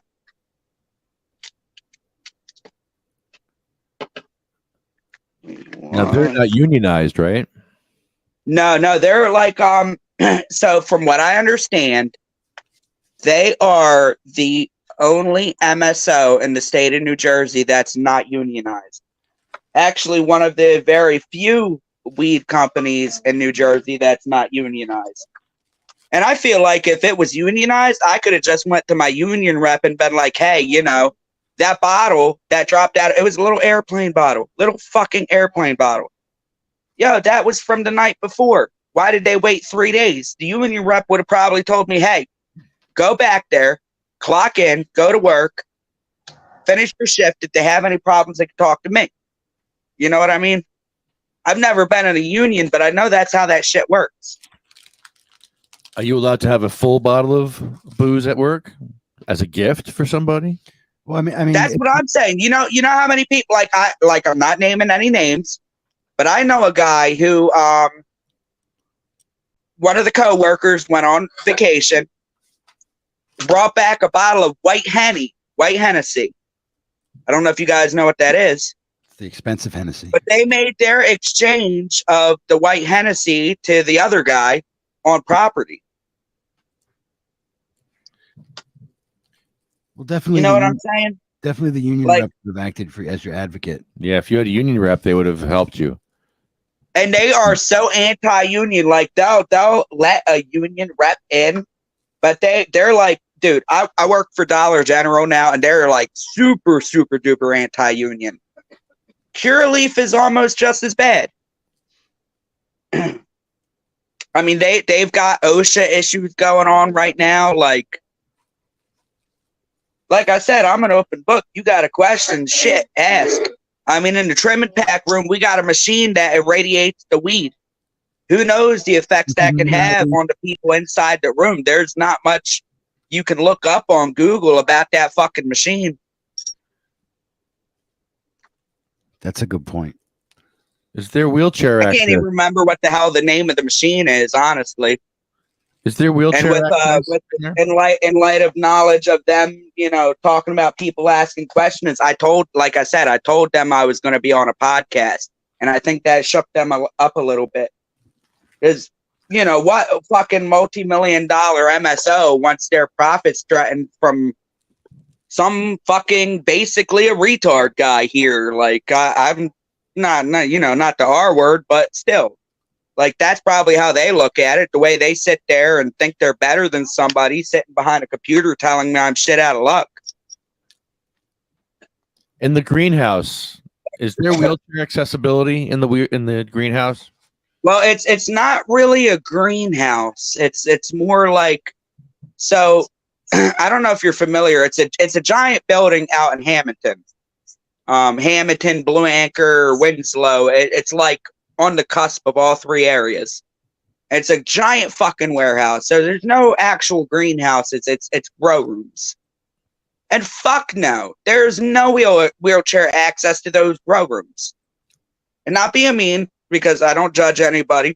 There's a heavyset girl that works in the grow rooms. She has a hell of a time scooting through those aisles, getting around people. Like that's not cool. There's literally like sliding tables, like they slide in and collapse and move out. And half the time they fucking break. Honestly, dude, I've had to piss so bad sometimes in that grow room. I do appreciate the fucking knowledge and the experience and the cross training. But there's been several times I've had to piss or go. I'm an asthmatic and shit. I had to go get a drink of water or go take a piss. And I had to crawl under all those collapsible tables because I didn't want to bother anyone, 6 or 7 people down on the other side of the road to get out. Sounds like a You know, they may have a fucking handicap bathroom by the break room, but that doesn't mean they're handicap accessible. It sounds like a fire hazard too. Yeah. Sounds like a shit show. Yeah, I mean, they got all those fucking HPS lights and shit. I mean, you know, one of those could blow at any minute and catch a plant on fire. You know, I'm not claiming to be like 100% of an expert in these grow rooms, but, you know, me being hyper analytical as I am, I see certain things and it's like, Jesus Christ. Well, they had a whistleblower at the CRC today, right? With what company? That's crazy. The botanist, right? He was. I think it was. Oh, the botanist. That's what, Atlantic City, right? Yeah, this guy was talking all kinds of stuff about it, right? I remember first time I heard about the botanist was I was working Boardwalk Buds Festival for a buddy of mine, and don't mind me, I'm fucking trying to grind my weed up here. Fucking, I was working Boardwalk Buds for a buddy of mine who played a band, and I seen their shit along with a couple other companies. But he said a whistleblower. What the fuck happened? Yeah, he got fired also, right? Didn't he get fired? And he was, I don't know. yeah, I don't know the story that well. You know, they probably did. Talking about a lot of the same issues that a lot of people are talking about. I mean, you know, legalizing And the botanists aren't they shaping up to be like another MSO, or aren't they already another MSO? I believe so.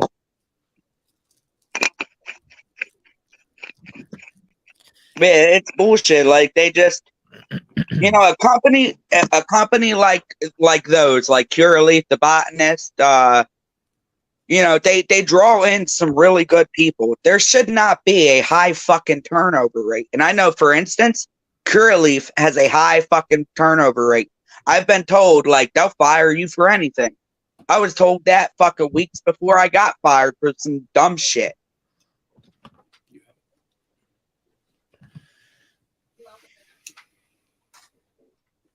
Oh boy. Here we go. It's just a little joint. A little joint. Yeah, this is just a little joint. Look at it. That's a big joint. Oh shit. This is just a little joint. That's a joint. He's passing fucking blimps over there just Well, I, casually. mean, I got like almost an hour drive, so I don't know with some hash for the way back. But there's a little joint for us to smoke right now as Yeah, I as don't blame you. I get ready to leave, as we get ready to wrap up my my little, you know. Oh, that's a cool angle. Oh shit.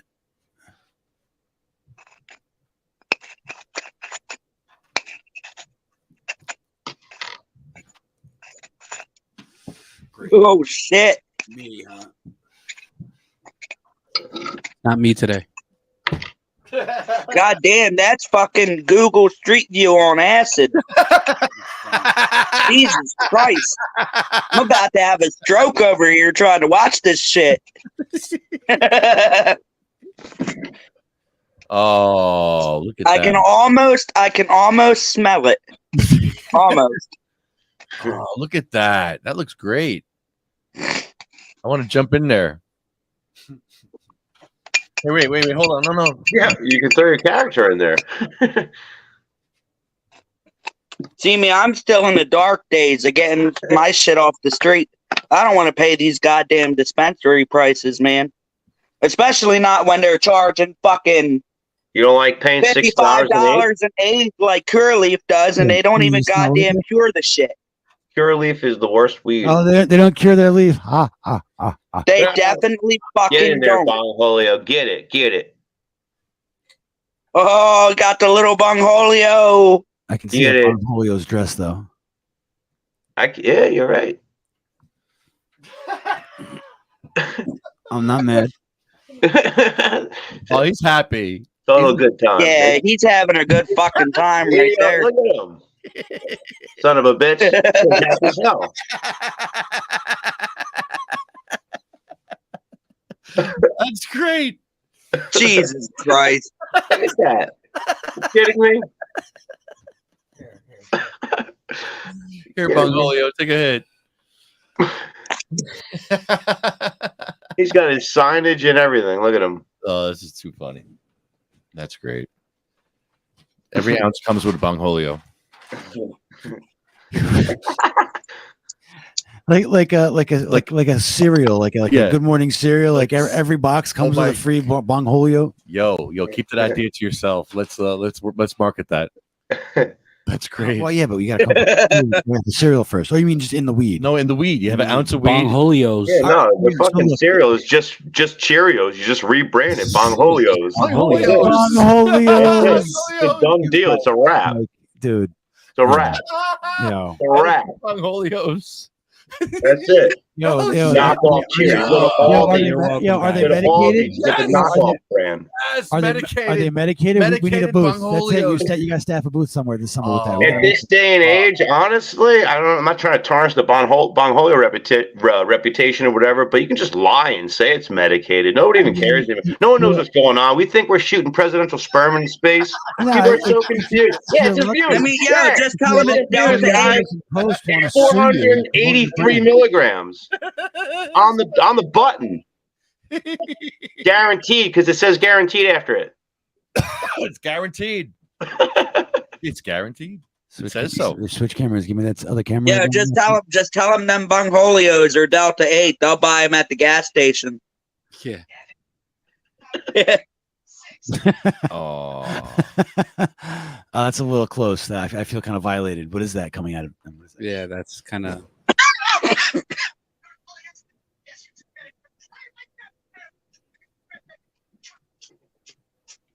that's cute. There we go. There we go.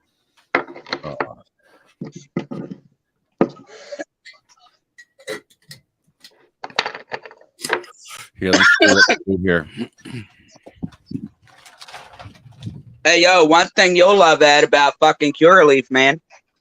So they got, like, at the warehouse, so you say, like, over 250 people that work there. And, like, maybe, like, 6, maybe 8-ish, if that, fucking handicap spaces. Oh, I heard there's not enough parking. But not at all enough.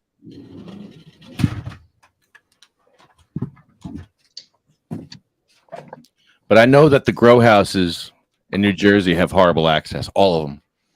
That's why I mean, that's a goddamn shame. You know, you don't Well, I feel you like get people unless with they have polio, someone with some. disabled working there, then it would become an issue. But they have, other than that, they have like they have no reason to, you know. The problem with that is they pick and choose who the fuck they hire. I don't mind my colloquial use of the fucking F-bomb. That's just me. I'm a product of my environment. I've been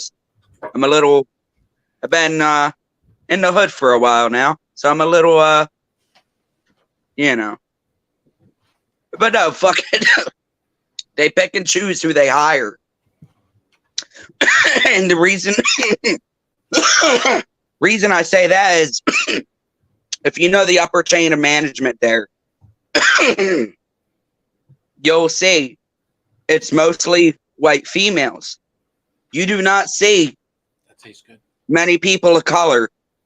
In 6 months, I only saw one person of color get promoted to just a lead spot, not a supervisor, a lead. You know what I'm saying? There's not many black and brown owned dispensaries in New Jersey. So No doubt. No doubt. And it's a shame. I grew up in a multicultural household. You know, I'd like to see, you know, the same people I grew up with be able to have those same opportunities, but it's just not happening. Nah, they just get taken away from them and us, you know. They just lock us up for it. You know, without naming any names, I'll tell you the funniest shit ever that I encountered at Curaleaf. So we're in trim and pack one day, and they come in with a bunch of blue coats, which is, you know, the higher ups or supervisors or whatever. But these blue coats were like people that were higher up, you know. And we'll just say the director comes in and she's asking us what strain we're working on and shit. And it's laughable. She says, well, how do you guys cure it? Bitch, we fucking threw that bitch through the Mobius and put it in a bunch of bins and burped it every fucking like month or so. Shit didn't get cured.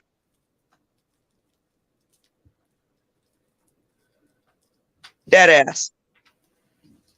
Yeah, it explains a lot of reasons why the weed tastes the way it does. You know, all the mold that's in it. A lot of mold. You know what pisses me off? I put a lot of time and effort trying to get into that place. I was jobless almost 3 months, didn't have no money. I had to go through the badging process. I had to go through all the paperwork, the red tape, the fingerprints, all that shit. And it just for nothing. I mean, dude, like it was pointless. And, you know, my grandfather, like 4 or 5 years ago, back when it was, what was the fucking name for Compassionate Care Foundation? Back when it was a nonprofit. Yeah, I think it was. Not Compassionate Sciences, because that's what Egg Harbor, right? So it was the name it was before it was Curaleaf. My grandfather started going there back when it was that company. And when Curaleaf, I guess, I don't know, took over, bought them out, whatever. You know, the prices were still pretty high. And my grandfather was very wise when it came to like stocks and all that shit. He died with $250,000 in the bank. And he still had a hard time paying those prices that he had to pay for that fucking shit ass weed. Mm-hmm.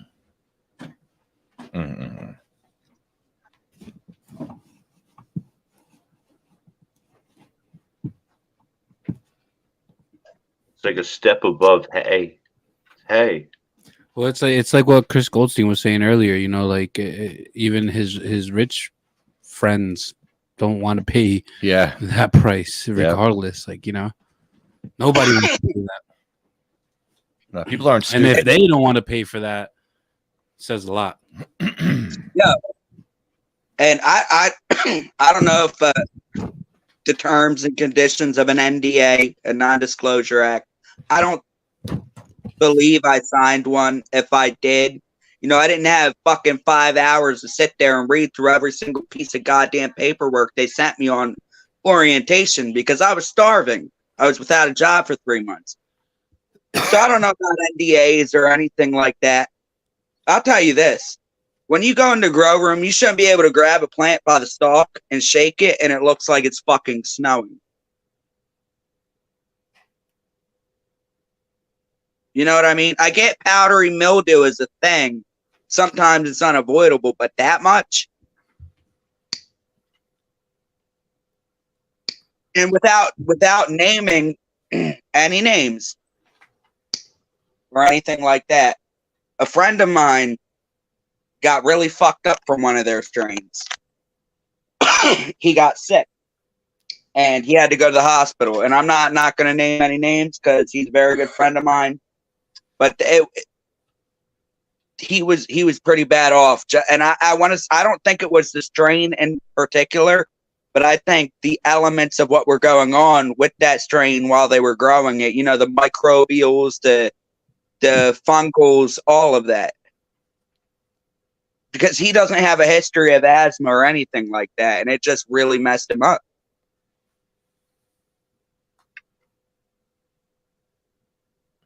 Scary. I mean, and they're selling this shit to cancer patients.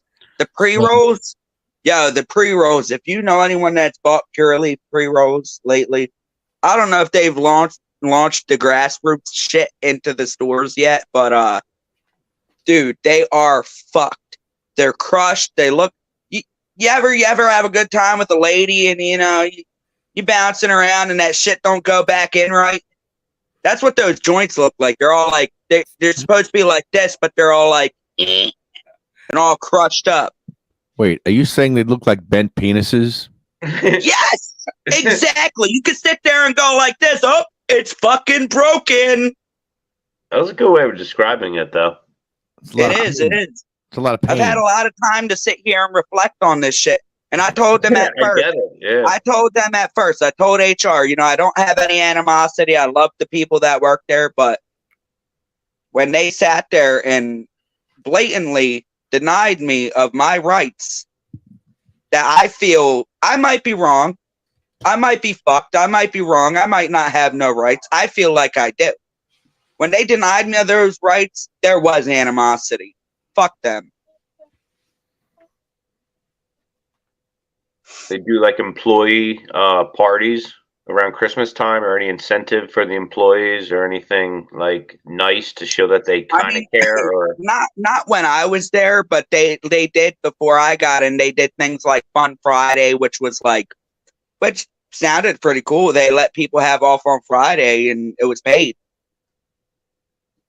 They had things like 9 paid holidays plus a floating holiday. That was really cool. They could be a really good company if they weren't so goddamn focused on making money. But they're so busy on fucking quantity over quality. It's bullshit. They have stockholders to keep happy, don't they? Oh, fuck yeah. Well, right now it's mostly Canadian stockholders. It's not even anybody in America.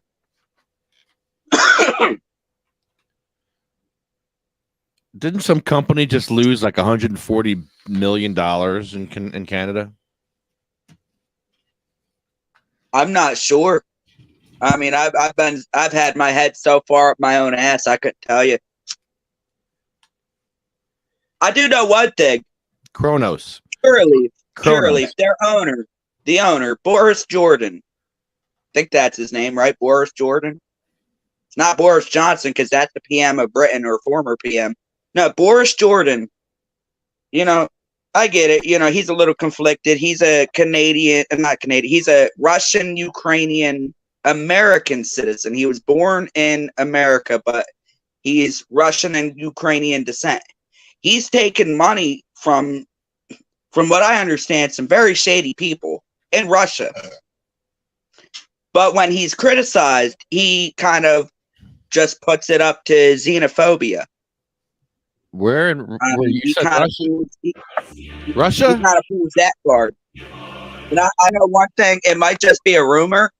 It's funny as hell. It might just be a rumor, but I know when Curaleaf opened that warehouse, I was told that security was in a frenzy one day because a couple of Russians walked up onto the job site, phoning into the security booth, asking what that building was for and why it was there.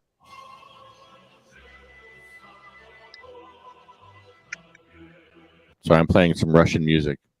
I thought that's what you were doing. Holy shit. That was a good one. Good jab. Good jab. It works. It works well with the theme here. Trying to do He's a gotta theme. play Mother Russia by Iron Maiden. Oh. Weren't you a fellow musician back in the day or still, or I know like Sativa Cross was not always used as a podcast, right? Wasn't it a band name? It used to be, and then we're activists turning into musicians again. I think I wasn't bullshitting with you, and I told you I've been following you for a little while. Thank you, man. Not in any kind of fucking creepy stalker way, though. Don't worry about that.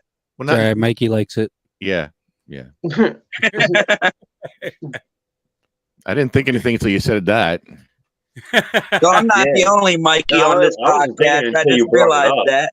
Yeah. Once you brought it up, it Now you became brought it up. real. Now I'm going to concentrate on what you just brought up. Uh Just kidding. huh. Well, Mike, thanks, man. Dude, call in anytime, man. This has been fun. What town are you in? I'm in Millville, New Jersey, Where's that? Cumberland County. Okay, Millville. You go down I-95. I don't know if it's south or whatever. You hit 55. It's down below Deptford. Well, yo, we're having a party at the State House on the 30th. You should come out. Come out on the 30th. 30th of March. Yeah, home grow rally, freedom rally, be dab bar, be weed everywhere. It's gonna be fun. Free food. Oh shit. Yeah. I might have to make that. I'll try to request off. Right here. Yeah, free weed. Hey, free weed. No, And free, it's at the State House. free weed at the State House. Yes, sir. Fuck it. That sounds good. Yeah, we want patient rights. We want home grow, and we have to go and fight for it, obviously. And Oh yeah. And that's another thing. Like home grow, I feel like these big MSOs are just really kind of like, nah, bro, we got the money. We're doing the lobbying. they're not helping us. We're going to tell you what you could do in your own home. All roads lead to Russia. Yeah. Is that like legit? Like, is that like those MSOs? I think it's like 2 MSOs so far, right? Is it Curaleaf and there's another one, I think, right? Or no, is it just Curaleaf? Well, yeah, I remember years ago, there was an episode of Family Guy where they were joking around about legal weed. And as soon as they legalized weed, World War III fucking happened. Either that's the Mandela effect or I remember that episode vividly. Yeah, it's kind of like The Simpsons, too. Yeah. Oh, Jesus Christ, we're fucked. We are fucked. We've been fucked. Oh, yeah. That's horrible. The Sayreville police killed the councilwoman. I'm just gonna say it. Oh yeah, dude. Allegedly, that really happened. Yeah. That really happened. Allegedly, but it really happened. Really, allegedly happened. Allegedly, really, absolutely happened.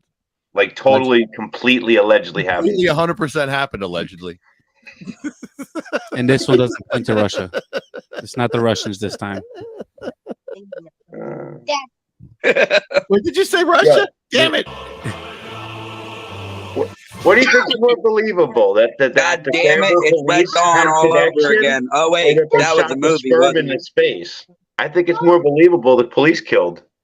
Well, it was, at first I'm like, all right, it's a conspiracy theory. And then when I found out that he took that same exact seat, I'm like, I'm sold. I'm sorry, I'm sold. I'm all in. I'm like, I'm all in. I Yeah. really think there's something wrong over there. There's something going on. I'm in the rabbit hole. I'm in the rabbit hole with you now, and I can't get out. And there's no way you're not gonna find any evidence. Like, come on, there's Ring doorbell systems, there's cameras, and every single block now. It's not like back in the day where you can't see what happened, who shot you. And I called up because like I wanted to make a flyer, you know, like and put, you know, like who to call? Who do you call? We call the Sayreville police. We call the FBI. I couldn't get a straight answer. I called in the morning. I called in the afternoon. I called like when I got home from work or whatever.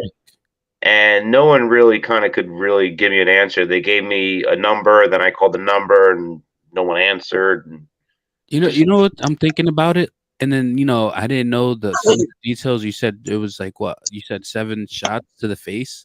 She was shot. There was like 14 or so. I don't know the exact numbers, but it was up there. It was like something like that. Mostly towards the head and area. Like 7 or whatever. So it was probably a whole clip. It was a reload. It was a whole clip. Yeah, no, it was. Yeah, there was a neighborhood said they heard, you know, the succession of shots, boom, boom, boom, boom, boom, boom, boom, boom, you know, whatever. And then there was a pause, and then again the same thing. I think it was 14. See, like, you know what's crazy? It's like you need to have good aim. How close was that person? How far away was it? Super close for that person to actually have that kind of aim. Because if he was on foot, you gotta have some training. You know what I mean? Like, obviously, he didn't have his phone on him. And then it'll fit into the whole cop narrative, maybe. Because if a cop has aim, you know what I mean? Like, that's what they train for. You know, not anybody from the street is just gonna pick up a gun and then successfully empty a clip, half a clip into the head. You know what it is, Chris? If it was someone else, right? Like in this lady's personal life, in this woman's personal life, they would already have a story because she's a council member. They would already have a story about like a suspect they're looking for, or lover, or this and that. We have nothing. We got nothing, but we got a police chief, a corrupt police chief who's now on the council, who's in her spot. If they did that shit to JFK, they could do that shit to anybody else. I mean, yeah, but you're right. Hands down. JFK didn't have the technology we have today. Yeah, there's a Ring doorbell like on literally every house. Cameras everywhere. There's cameras everywhere. But think about it, like chief of police, like the president of the PBA, like all these guys, they're friends with the county guys, the judges, the prosecutors, top guys, you know, all the attorneys. They're all buddies. Who polices the police? The FBI is not going to do it on this one. They're not going to do it. Who polices the police? That's just like when you get a ticket, you know, municipality wise, and you try to fight it, and it's a bad ticket, right? They tell you, "I'll get a public defender," and the fucking public defender is literally right next to the municipal courthouse. Like, they don't fucking shake hands and rub dicks all day. They're hired. Most the FBI would tell these guys, these key players, if they had, you know, whatever, they would tell them straight up, be like, "You guys done screwed up, man. You better stop this garbage now. Stop killing council members. We don't know how to cover this up."